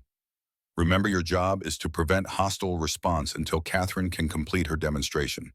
If Rodriguez tries to order military intervention, you need to delay or misdirect until we can get the evidence public." Jake's expression was grim but determined. "Understood. If anyone tries to shoot down Catherine's aircraft, they'll have to go through me first." As Jake departed for his squadron briefing, Catherine felt the weight of responsibility settling on her shoulders like a familiar flight suit. Everything they had worked for, everything they had sacrificed, came down to the next few hours. Success would vindicate decades of injustice and expose a conspiracy that had betrayed American military interests for generations. Failure would likely result in their deaths and the continued cover-up of crimes that reached the highest levels of government. Dr. Hayes approached with a medical kit that looked more comprehensive than anything typically found outside a military hospital. "Catherine, I know I can't talk you out of this, but I want you to understand the risks. If your aircraft is damaged during the demonstration, if you're injured during ejection or forced landing, our ability to provide medical support will be extremely limited." Catherine accepted the emergency medical supplies with professional calm. "Doctor, I've been living on borrowed time for 8 years. If this is how it ends, at least it ends with the truth." Earl completed his final inspection of the P-51's engine systems, his experienced hands checking connections and fluid levels with the kind of attention to detail that separated competent mechanics from masters of their craft. "Engines running perfect, flight controls or responsive fuel system is topped off. She's ready to fly like your grandfather intended." Catherine climbed into the cockpit with movements that felt both foreign and familiar after 8 years away from military aircraft. The P-51's controls were different from the modern fighters she had flown with the Blue Angels, but the fundamental relationship between pilot and machine remained unchanged. This was what she had been born to do, what had defined her identity before lies and betrayal had forced her into hiding. As she strapped herself into the ejection seat, Catherine felt the last remnants of Sarah Mitchell's carefully constructed identity falling away. Whatever happened in the next few hours, she would face it as Catherine Sullivan, Blue Angels pilot, Navy Cross recipient, and the woman who had been wrongfully destroyed by men who put profit above honor. Patterson's voice crackled through her headset. "Catherine, final weather check shows winds, calm visibility, unlimited, no precipitation forecasted. Conditions are perfect for flying." "Roger that, Admiral. Thanks for giving me the chance to come home." Patterson's response carried 8 years of accumulated emotion. "Thank you for having the courage to fight back. Your grandfather would be proud." The Pensacola Naval Air Station was transformed into a festival of American military aviation as the Gulf Coast Thunder exhibition reached its crescendo. 50,000 spectators filled the viewing areas. Their faces turned skyward in anticipation of the flying demonstrations that represented the pinnacle of pilot skill and aircraft performance. Food vendors and merchandise booths created a carnival atmosphere, while children clutched toy airplanes and adults shared stories of their own military service. In the VIP viewing area, Admiral Marcus Rodriguez sat in the place of honor surrounded by congressional representatives, defense contractors, and international military attachés who had traveled from around the world to witness American aviation excellence. Rodriguez appeared relaxed and confident, the picture of a distinguished military leader celebrating the achievements of the service he had dedicated his life to defending. He had no idea that his victims were about to rise from the dead. The Blue Angels took off in perfect formation, their 6 FA-18 Super Hornets climbing into the brilliant Florida sky, with the kind of precision that made military aviation look effortless. Jake Thompson flew in the number 4 position, his aircraft maintaining perfect spacing with his squadron mates, while his mind raced through the plan that would either expose Rodriguez or result in court-martial charges that would destroy his career. As the Blue Angels began their demonstration routine, Jake's radio crackled with the voice he had been waiting to hear. "Blue Angels, this is Ghost Rider, requesting permission to join your demonstration." The transmission came on an emergency frequency that only Blue Angels pilots were authorized to use, and the call sign Ghost Rider had belonged to Lieutenant Commander Catherine Sullivan during her time with the squadron. Jake felt his pulse accelerate as he realized that Catherine was airborne and beginning her approach to the demonstration area. The Blue Angels flight leader responded with professional calm. "Ghost Rider, you are not authorized in demonstration airspace. Please clear the area immediately." Jake keyed his radio before Catherine could respond. "Lead, this is Blue 4. Ghost Rider is authorized for a heritage demonstration flight. She's flying one of the restored P-51s from the museum collection." It was a lie, but it was a lie that would buy Catherine the time she needed to position herself for maximum visual impact. The flight leader hesitated, clearly unsure about an authorization he hadn't received through official channels. In that moment of hesitation, Catherine Sullivan announced her return to the world. The P-51 Mustang appeared from the east like a silver thunderbolt, flying at an altitude and angle that placed it directly between the Blue Angels formation and the crowd of 50,000 spectators below. Catherine had timed her approach perfectly, arriving at the moment when all eyes were focused on the sky and all cameras were recording the demonstration. She began with a maneuver that had been her signature during her Blue Angels career, a knife-edge pass that brought the P-51 within 200 feet of the crowd while flying sideways with the wings perpendicular to the ground. The maneuver required absolute precision and demonstrated a level of skill that couldn't be faked or duplicated. The crowd's reaction was immediate and electric. 50,000 people recognized that they were witnessing something extraordinary, something that transcended normal aviation demonstrations. The P-51's vintage lines and distinctive engine sound created a connection to aviation history that made the moment feel larger than entertainment. In the VIP viewing area, Admiral Rodriguez felt ice form in his stomach as he watched the silver fighter execute maneuvers that reminded him of someone he had destroyed 8 years earlier. Someone who was supposed to be dead. Catherine's voice filled the radio frequency broadcast live to military installations around the world and recorded by media outlets covering the demonstration. "Ladies and gentlemen, my name is Lieutenant Commander Catherine Sullivan, United States Navy. 8 years ago, I was framed for treason by people who were actually guilty of the crimes they accused me of committing. Today, I'm here to expose the truth about corruption that has betrayed American military interests for decades." The words hit the crowd like a physical shock. Catherine Sullivan was supposed to be dead killed in an aircraft accident after being court-martialed for selling military secrets. Yet here she was flying with the kind of skill that proved beyond doubt who she really was. Rodriguez reached for his secure communication device, his mind racing through options for containing a situation that was spiraling beyond his control. But before he could issue orders, Admiral Patterson's voice filled the same radio frequency that Catherine was using. "Admiral Rodriguez, this is Admiral Eleanor Patterson. I think it's time we had a conversation about Captain Michael Thompson, Lieutenant Commander Alexei Volkov, and the other people you've murdered to protect your conspiracy. The accusation was broadcast live to millions of listeners, recorded by international media, and transmitted to oversight committees that Rodriguez couldn't control or silence. Patterson had timed the revelation perfectly, ensuring that Rodriguez's crimes would be exposed in a forum that made cover-up impossible. Rodriguez's carefully maintained composure cracked as he realized that his victims had not only survived, but had spent years building an airtight case against him. Around him, congressional representatives and military attachés began demanding explanations for accusations that painted the chairman of the Joint Chiefs as a traitor and murderer. But Rodriguez had not survived 30 years of conspiracy by surrendering when challenged.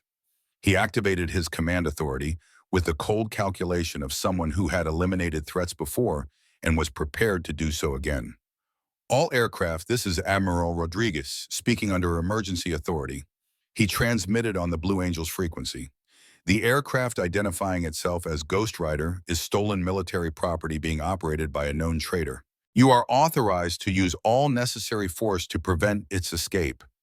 The order was transmitted live to the same audience that had heard Catherine's accusations, creating a public record of Rodriguez attempting to silence his accusers through violence.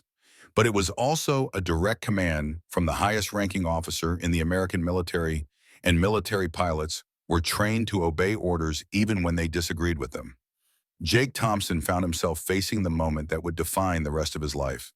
He could follow Rodriguez's order and participate in the murder of the woman who had been seeking justice for his fathers, or he could disobey a direct command from his superior officer and risk court-martial for mutiny. He made his choice with the same courage that had defined both his fathers. Negative, Admiral. Jake transmitted on the open frequency. Ghost Rider is not a threat to military personnel or civilian spectators. I will not engage an unarmed heritage aircraft conducting a peaceful demonstration. The refusal to obey Rodriguez's order was heard by 50,000 spectators and broadcast to millions of listeners around the world. Jake Thompson had just committed career suicide to protect Catherine Sullivan, but he had also created a public record of military officers choosing honor over blind obedience. Rodriguez's fury was palpable as he realized that his authority was being challenged in the most public way possible. But he still had resources that Catherine and her allies couldn't match. F-16 fighters from nearby Eglin Air Force Base that could be scrambled to intercept the stolen aircraft. Eglin Control, this is Admiral Rodriguez with emergency authorization code Alpha 77. Scramble interceptors to engage hostile aircraft over Pensacola Naval Air Station. Target is a P-51 aircraft operating without authorization in restricted airspace. And the scramble order would take several minutes to execute, but Rodriguez's interceptors would be faster and more heavily armed than Catherine's vintage fighter. If she remained in the demonstration area, she would be facing modern fighters with air-to-air missiles and pilots who might not hesitate to follow orders. Catherine understood the tactical situation as clearly as Rodriguez did. She had perhaps 5 minutes to complete her demonstration and present her evidence before facing interceptors that could shoot her down without difficulty. But 5 minutes was enough time to finish what she had started. She rolled the P-51 into a climbing turn that positioned her directly above the VIP viewing area, then began a demonstration of aerobatic flying that proved beyond any doubt that she was Catherine Sullivan. The signature maneuvers that had made her famous during her Blue Angels career, the Sullivan Spiral, the Pensacola Roll, the Gulf Coast Thunder, executed with a precision that couldn't be faked or duplicated. As she flew, Catherine's voice filled the radio frequency with a detailed account of Rodriguez's conspiracy, supported by specific dates, financial records, and witness testimony that Earl Washington and Admiral Patterson had spent 8 years documenting. The evidence was transmitted simultaneously to news organizations, congressional oversight committees, and international allies, who could ensure that Rodriguez's crimes would be investigated regardless of his attempts at cover-up. Admiral Rodriguez has been using his military positions to facilitate weapons sales, technology transfers, and defense contract awards that have netted his network hundreds of millions of dollars, Catherine transmitted as she executed a perfect loop directly over the crowd. He murdered Captain Michael Thompson in 2016 when Thompson threatened to expose the conspiracy. He murdered Lieutenant Commander Alexei Volkov in 1991 when Volkov provided evidence of American officers selling secrets to foreign agents. Each accusation was specific, detailed, and supported by documentation that Rodriguez couldn't suppress or classify. Catherine was destroying his reputation and his conspiracy in the most public way possible, ensuring that the truth would survive, even if she didn't. Rodriguez realized that his only remaining option was to eliminate Catherine before she could land safely and provide additional testimony to investigators. The interceptors from Eglin would arrive within minutes, but Catherine was already beginning her descent toward Pensacola's runway. All Blue Angels aircraft, this is Admiral Rodriguez with direct orders. He transmitted with the authority of someone accustomed to absolute obedience. The traitor Catherine Sullivan is attempting to escape after stealing military property and compromising national security. You will intercept and destroy her aircraft before she can land. The order was heard by 50,000 spectators and broadcast to millions of listeners, creating an undeniable record of Rodriguez attempting to murder someone who was exposing his crimes. But it was also a direct command from the chairman of the Joint Chiefs in military discipline, demanded compliance regardless of personal feelings. Jake Thompson found himself facing the same choice that had defined his father's, whether to follow orders or follow conscience when the two came into conflict.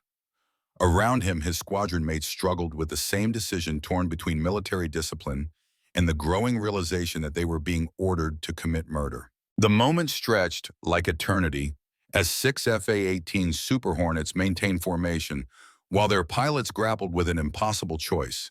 They were hearing evidence of decades-long conspiracy broadcast live to the world, but they were also receiving direct orders from their supreme commander. Jake broke the deadlock with words that would be remembered as long as military aviation existed. Blue Angels, this is Blue 4. I will not fire on an unarmed aircraft piloted by a woman seeking justice for murdered American servicemen. Anyone who wants to engage Ghost Rider will have to shoot me down first. The Blue Angels formation fractured as Jake Thompson broke away from his squadron, positioning his FA-18 Super Hornet between Catherine's P-51 and the other military aircraft in the demonstration area. His action created a tactical situation that had never been contemplated in military doctrine. Active duty pilots choosing sides in a confrontation between justice and corruption at 30,000 feet above American soil. The crowd of 50,000 spectators watched in stunned silence as the carefully choreographed airshow transformed into something unprecedented in American military history. Children who had come to see aviation excellence found themselves witnessing a public battle between honor and betrayal that would reshape their understanding of military service. Jake's squadron mates faced an impossible choice. They could follow Admiral Rodriguez's order to shoot down Catherine Sullivan, but doing so would require them to first eliminate Jake Thompson, a fellow pilot who was risking his career to protect someone seeking justice. Or they could refuse a direct order from the chairman of the Joint Chiefs, effectively ending their military careers while supporting what increasingly appeared to be the exposure of massive corruption. Lieutenant Commander Sarah Phoenix Martinez, the Blue Angels' first female pilot since Catherine Sullivan, was the first to make her decision. She maneuvered her aircraft alongside Jake's, creating a protective formation around Catherine's vintage fighter. Blue 4, this is Blue 2, Martinez transmitted on the open frequency. I stand with Ghost Rider. No one shoots down an American hero on my watch. Her words were broadcast live to millions of listeners, creating another public record of military officers choosing conscience over blind obedience. Within seconds, the remaining Blue Angels pilots followed suit, their FA-18s forming a protective diamond around Catherine's P-51 as she continued her descent toward Pensacola's runway. Admiral Rodriguez watched the defection of an entire Blue Angel squadron with the kind of cold fury that came from seeing carefully laid plans destroyed by people he had underestimated. For 30 years, he had controlled military personnel through a combination of authority, intimidation, and selective elimination of threats. Now he was discovering that some people valued honor more than survival. But Rodriguez still had resources that Catherine's allies couldn't match. The F-16 interceptors from Eglin Air Force Base were approaching Pensacola at maximum speed, their pilots unaware of the political complexities surrounding their scramble order. To them, this was a straightforward intercept mission against unauthorized aircraft in restricted airspace. Eglin Strike Package, this is Pensacola Control. Rodriguez transmitted using his command authority. You are cleared to engage all unauthorized aircraft in the demonstration area.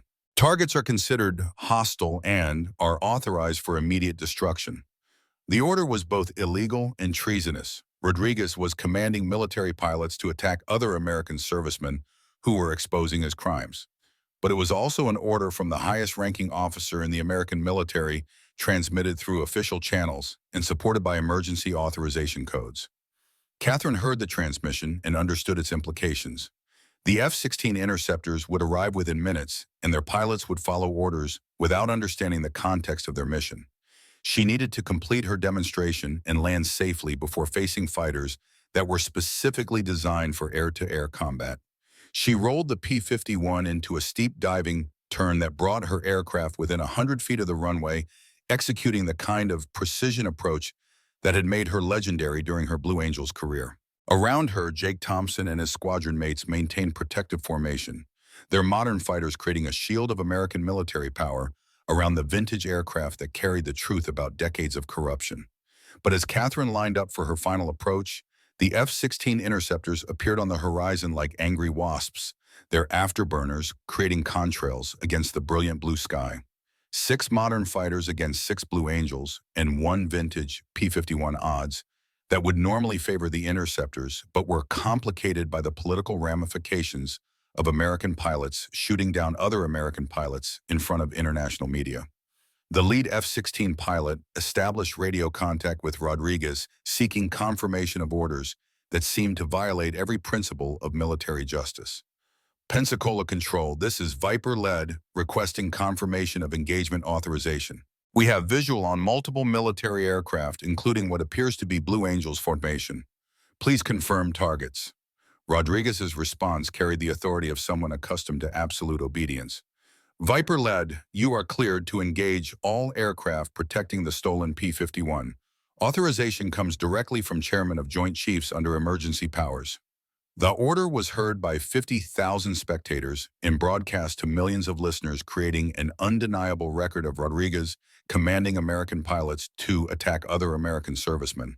But it was also a direct order supported by proper authorization codes, and military pilots were trained to follow orders even when they seemed morally questionable. Catherine realized that the F-16 interceptors were preparing to engage Jake's protective formation, potentially resulting in multiple American pilots being shot down by their own countrymen. She couldn't allow Jake Thompson and the Blue Angels to sacrifice their lives for her mission, regardless of the importance of exposing Rodriguez's conspiracy. She made the only decision her conscience would allow. Blue Angels, this is Ghost Rider, Catherine transmitted on the open frequency. Break formation and clear the area immediately. I will not be responsible for American pilots dying to protect me. Jake's response was immediate and non-negotiable. Negative, Ghost Rider. We're seeing this through to the end. The F-16 interceptors were now within missile range, their pilots faced with orders to engage fellow American servicemen who were protecting someone seeking justice. The lead pilot hesitated, recognizing that his actions would be recorded and judged by history. In that moment of hesitation, Admiral Patterson's voice filled the radio frequency with words that changed everything. Viper lad, this is Admiral Eleanor Patterson speaking under congressional authorization 77 Alpha. You are ordered to stand down immediately. The pilot you have been ordered to engage is an American hero exposing treason by Admiral Rodriguez. Any pilot who fires on Ghost Rider or the Blue Angels will be court-martialed for murder. Patterson's intervention was both legally questionable and tactically brilliant. Congressional authorization 77 Alpha didn't actually exist, but it sounded official enough to create doubt in the minds of pilots who were already questioning their orders. More importantly, it provided them with an excuse to refuse orders that every instinct told them were wrong. The lead F-16 pilot made his decision with the same courage that had defined American military aviation since its inception. Pensacola Control, this is Viper-led. We are standing down pending clarification of conflicting orders. Will not engage American military personnel without clear legal authority. Rodriguez's fury was audible in his response. Viper lead, you are disobeying direct orders from your supreme commander. Return to base immediately and prepare for court-martial proceedings. But Rodriguez's authority was crumbling as rapidly as his conspiracy was being exposed. Congressional representatives in the VIP viewing area were demanding explanations for orders that appeared to constitute treason. International military attachés were reporting to their governments about American military leadership ordering attacks on their own personnel.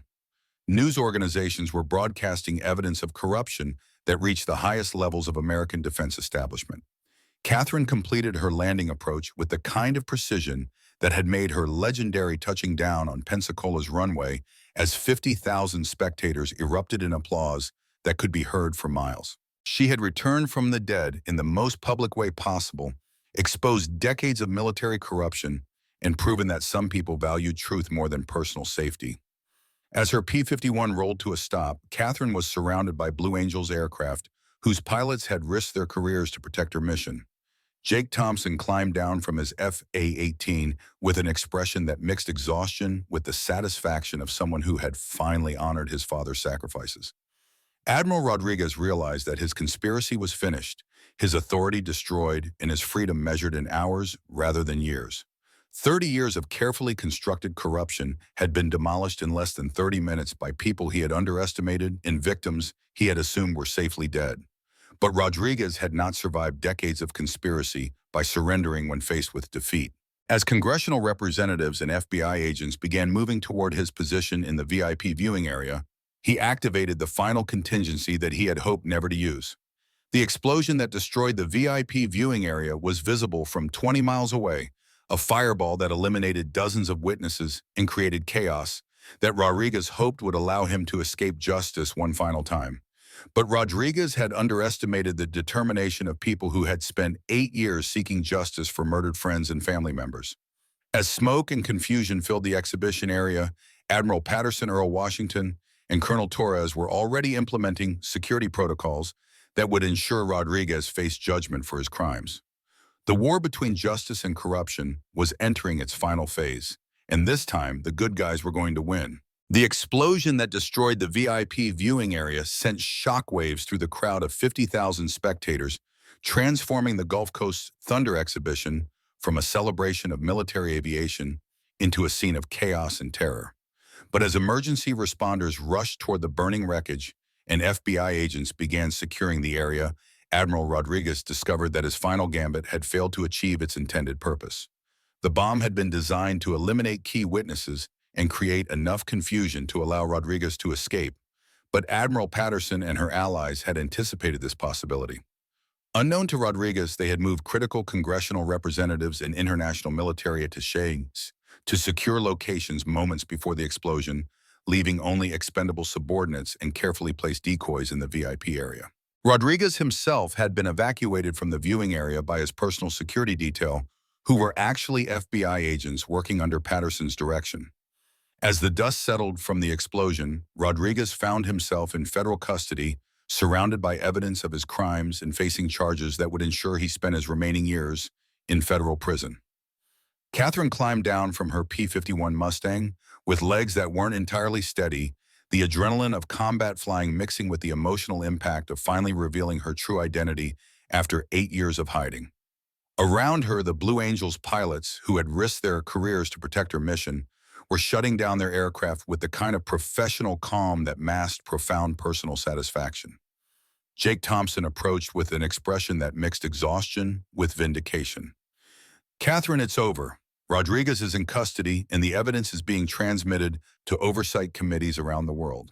Catherine felt something she hadn't experienced since 2016, the sense that justice was finally within reach.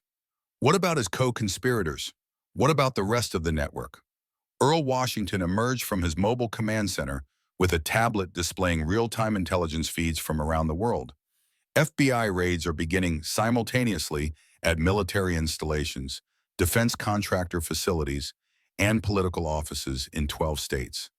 Rodriguez's network is being rolled up as we speak. The scope of the operation was staggering. Admiral Patterson had spent 8 years not just documenting Rodriguez's conspiracy, but also coordinating with law enforcement agencies, congressional oversight committees, and international allies to ensure that justice would be comprehensive rather than symbolic. Rebecca Hayes approached with medical supplies and the kind of professional concern that came from someone who had spent decades treating combat veterans. "Catherine, you need to be checked for injuries before we proceed with debriefing." Adrenaline can mask serious medical conditions. Catherine submitted to the medical examination with professional patience, understanding that her physical condition would be scrutinized by investigators seeking to discredit her testimony. Dr. Hayes pronounced her fit for duty, clearing the way for the most important testimony she would ever provide.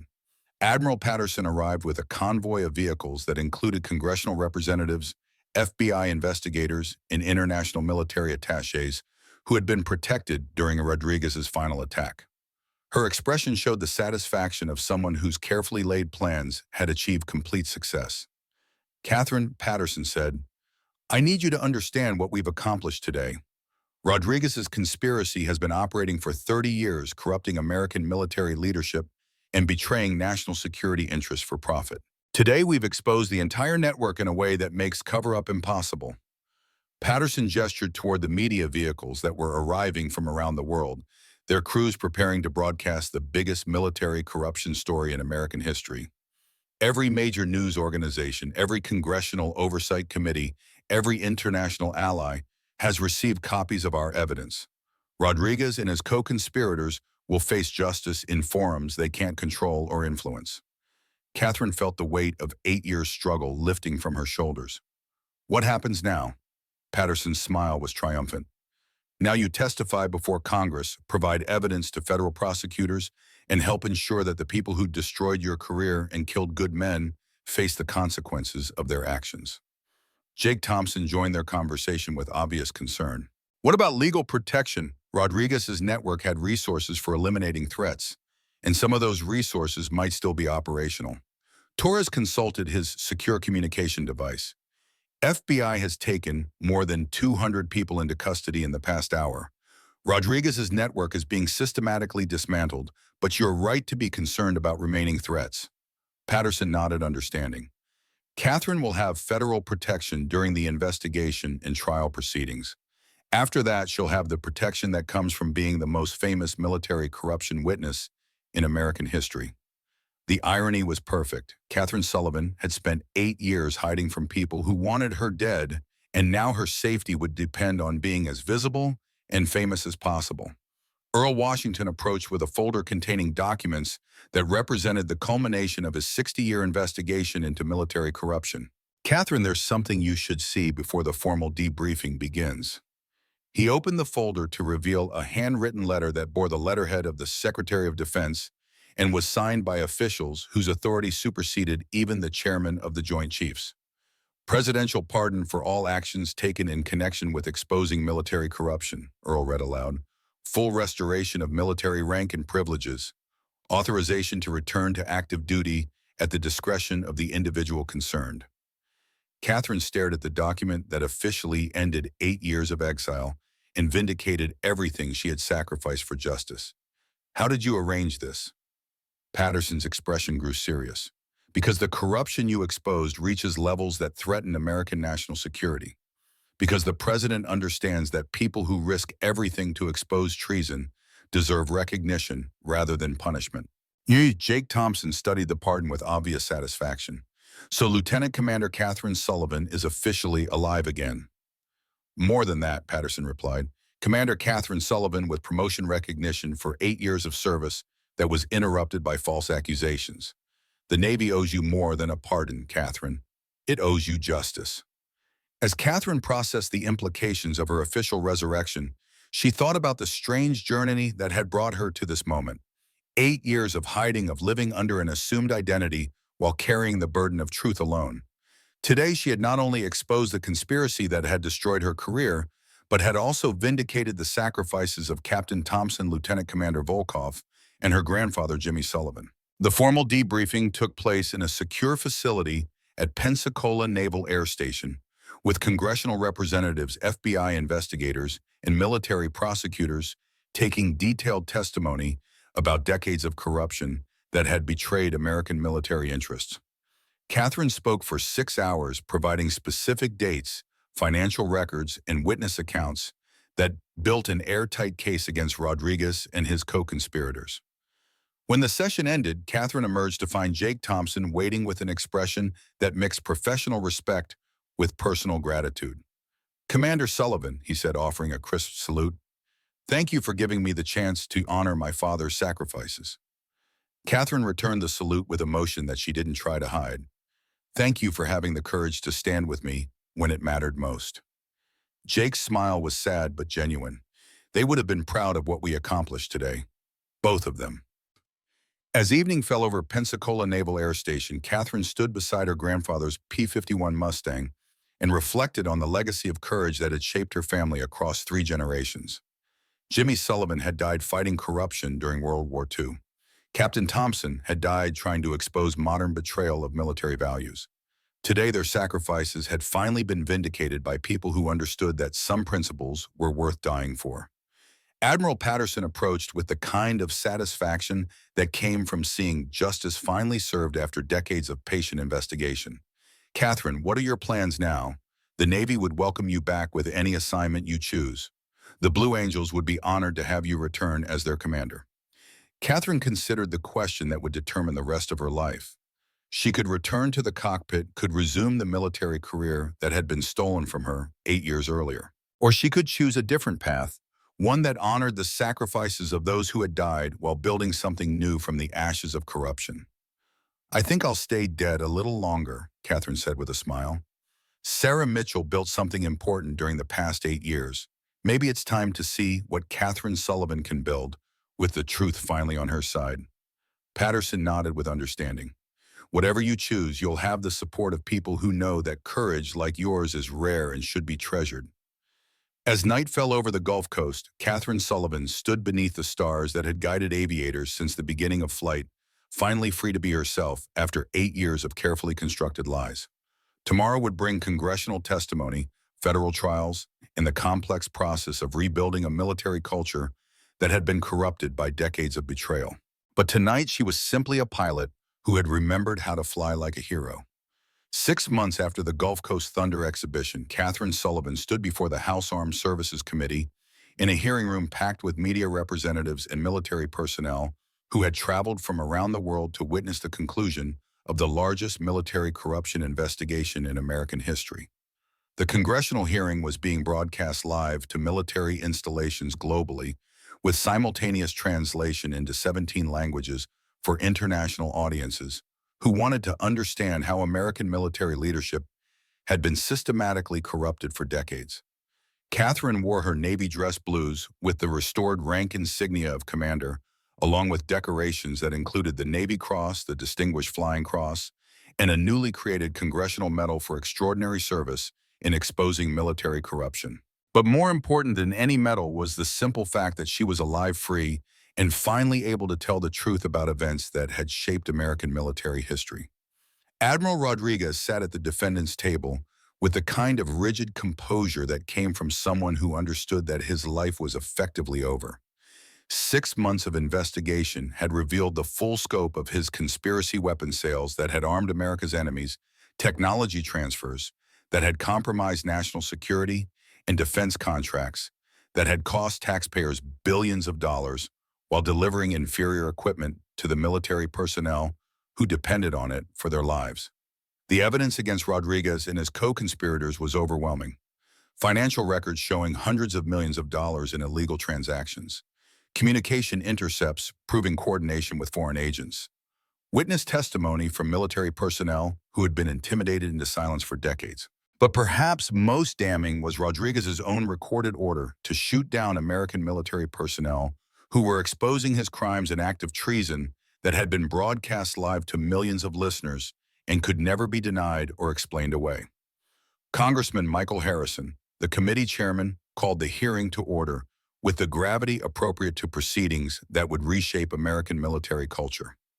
Commander Sullivan, Harrison began, your testimony has exposed corruption that reaches the highest levels of military leadership and has compromised American national security for decades.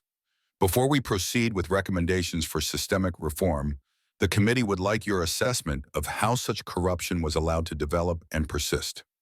Catherine had spent months preparing for this question, consulting with historians, legal experts, and military scholars who understood the institutional factors that had enabled Rodriguez's conspiracy.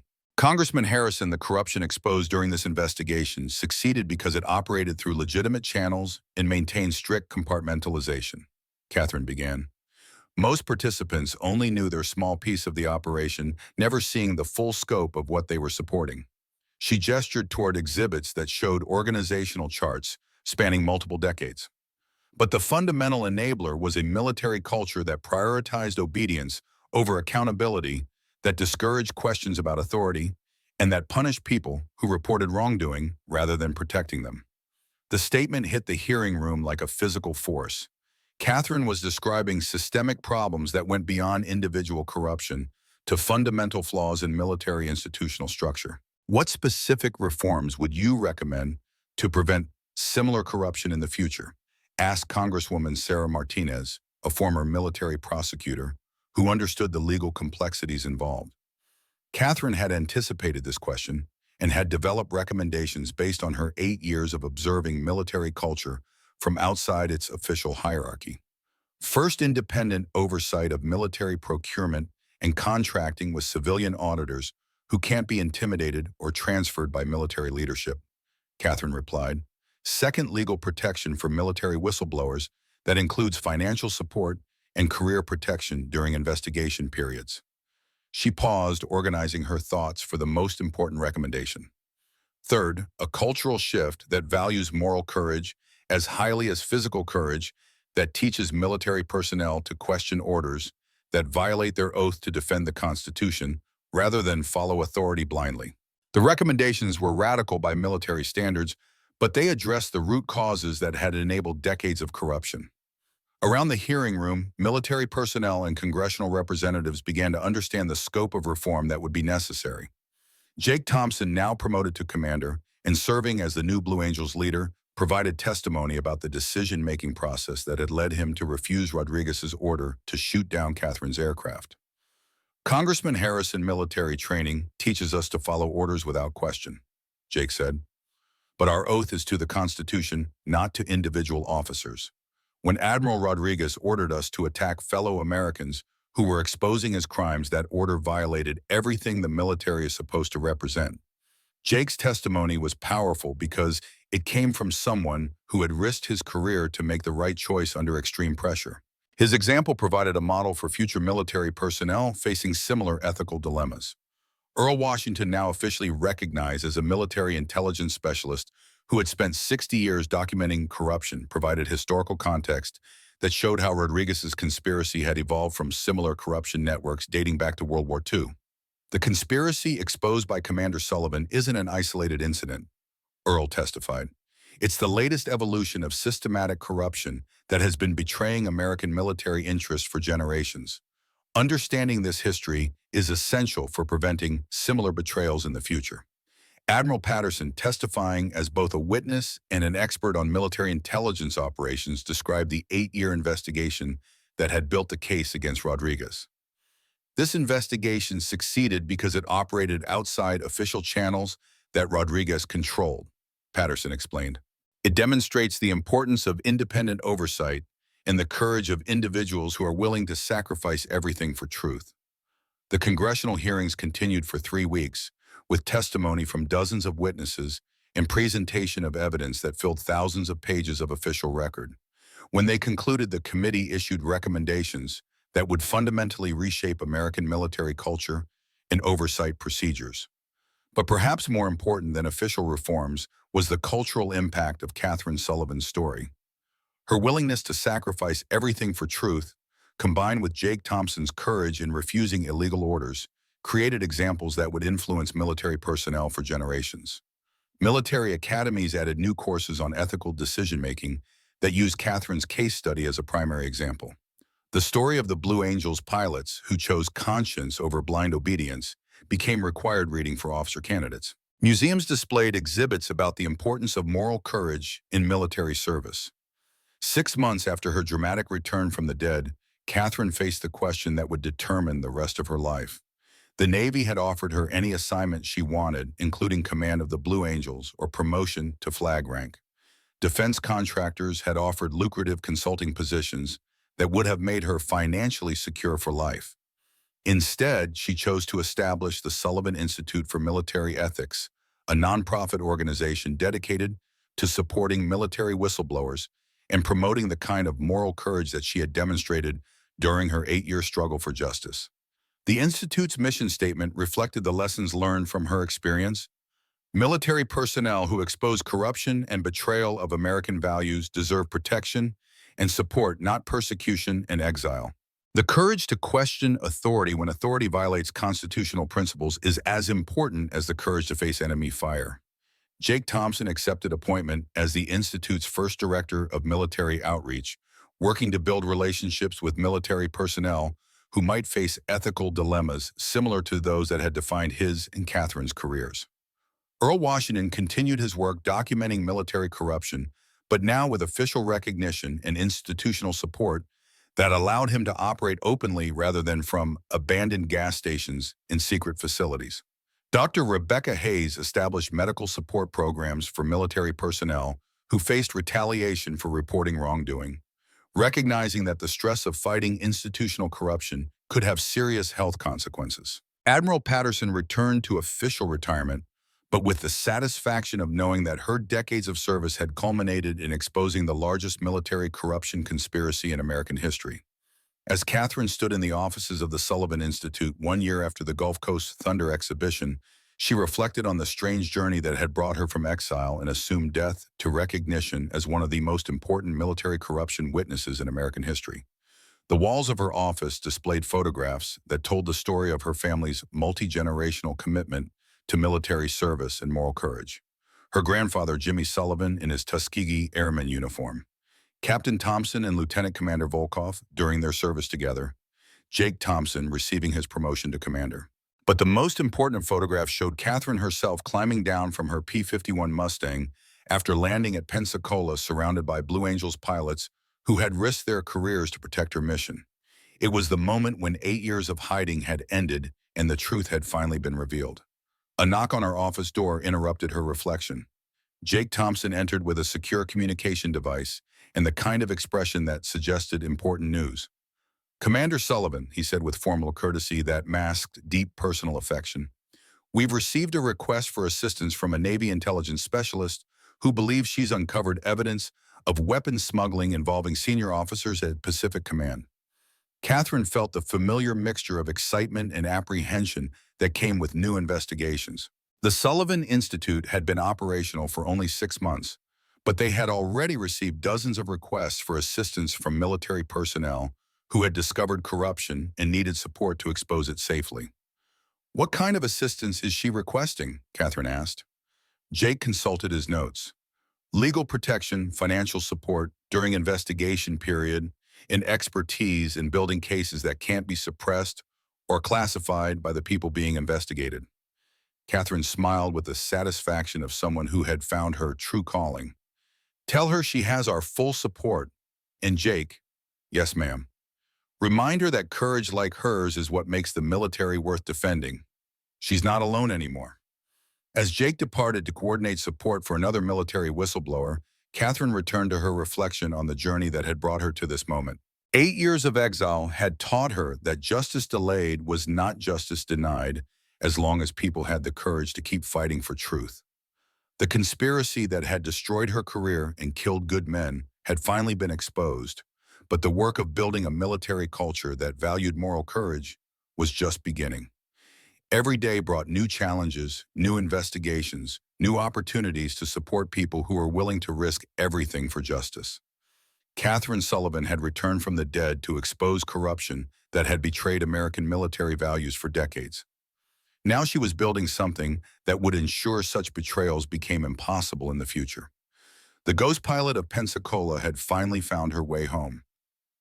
Epilogue. 10 years later, the dedication ceremony for the Captain Michael Thompson Memorial at Pensacola Naval Air Station took place on a brilliant spring morning that reminded everyone present of the day Catherine Sullivan had returned from the dead to expose military corruption that had betrayed American values for decades. Catherine, now retired from active duty, but serving as director of the Sullivan Institute for Military Ethics, stood beside Jake Thompson as he unveiled the memorial that honored his adoptive father's sacrifice. The memorial included the names of dozens of military personnel who had been killed or destroyed for attempting to expose corruption, including Lieutenant Commander Alexei Volkov and Captain Jimmy Sullivan. The ceremony was attended by military personnel from around the world. Congressional representatives who had implemented the reforms recommended by Catherine's investigation, and investigative journalists who continued to expose corruption wherever they found it. But perhaps most important were the young military officers who had been inspired by Catherine's example to choose moral courage over blind obedience when facing ethical dilemmas in their own careers. The Sullivan Institute had supported more than 300 military whistleblower cases, exposing corruption networks that reached into every branch of the armed services. Admiral Rodriguez had died in federal prison 2 years earlier, unrepentant to the end, but finally held accountable for decades of betraying the military personnel he had sworn to lead. His death closed a chapter in American military history, but the reforms inspired by his exposure would influence military culture for generations. As Catherine spoke at the memorial dedication, she reflected on the lessons learned from a decade of fighting for military justice. The courage to expose corruption and betrayal of American values is not optional for military personnel, she said to the assembled crowd. It is a fundamental requirement of our oath to defend the Constitution. When we see wrongdoing, we have a moral obligation to act regardless of personal cost.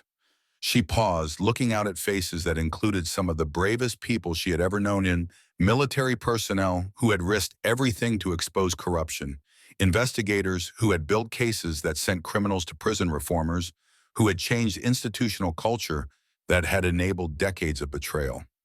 10 years ago, I thought my career was over when I discovered evidence of weapons smuggling and technology transfers that betrayed American national security. Today, I understand that my real career began when I chose truth over safety, justice over silence. Catherine's words were broadcast live to military installations around the world, where young officers learned about the importance of moral courage from someone who had demonstrated it at the highest possible cost. After the ceremony, Catherine walked among the memorial stones with Jake Thompson reading names that represented decades of sacrifice for justice. "Do you think we've changed anything that matters?" Jake asked quietly. Catherine considered the question that had driven her work for the past decade. Around them, young military personnel discussed ethical dilemmas with the kind of sophistication that had been impossible before the reforms inspired by her investigation. Military academies taught courses on moral courage that used her case as a primary example. Whistleblower protection programs provided support that made exposure of corruption possible without career suicide. "I think we've proven that some people are willing to sacrifice everything for truth," Catherine replied, "and I think that example will inspire others to make the same choice when their moment comes." Jake nodded with satisfaction. "My fathers would be proud of what we've accomplished." Catherine smiled as she thought about the men who had died trying to expose the same corruption that she had finally brought to light. "I think they'd be proud that their sacrifices finally meant something." As the sun set over Pensacola Naval Air Station, Catherine Sullivan stood beneath the same stars that had guided aviators since the beginning of flight, finally at peace with a life that had been shaped by betrayal, exiled justice, and redemption. She had been the ghost pilot of Pensacola, the woman who had died to expose truth and lived to build something better from the ashes of corruption. Her legacy would endure as long as military personnel understood that moral courage was as important as physical bravery in defending American values. The sky that had once been her prison had become her salvation, and the truth that had once destroyed her life had finally set her free.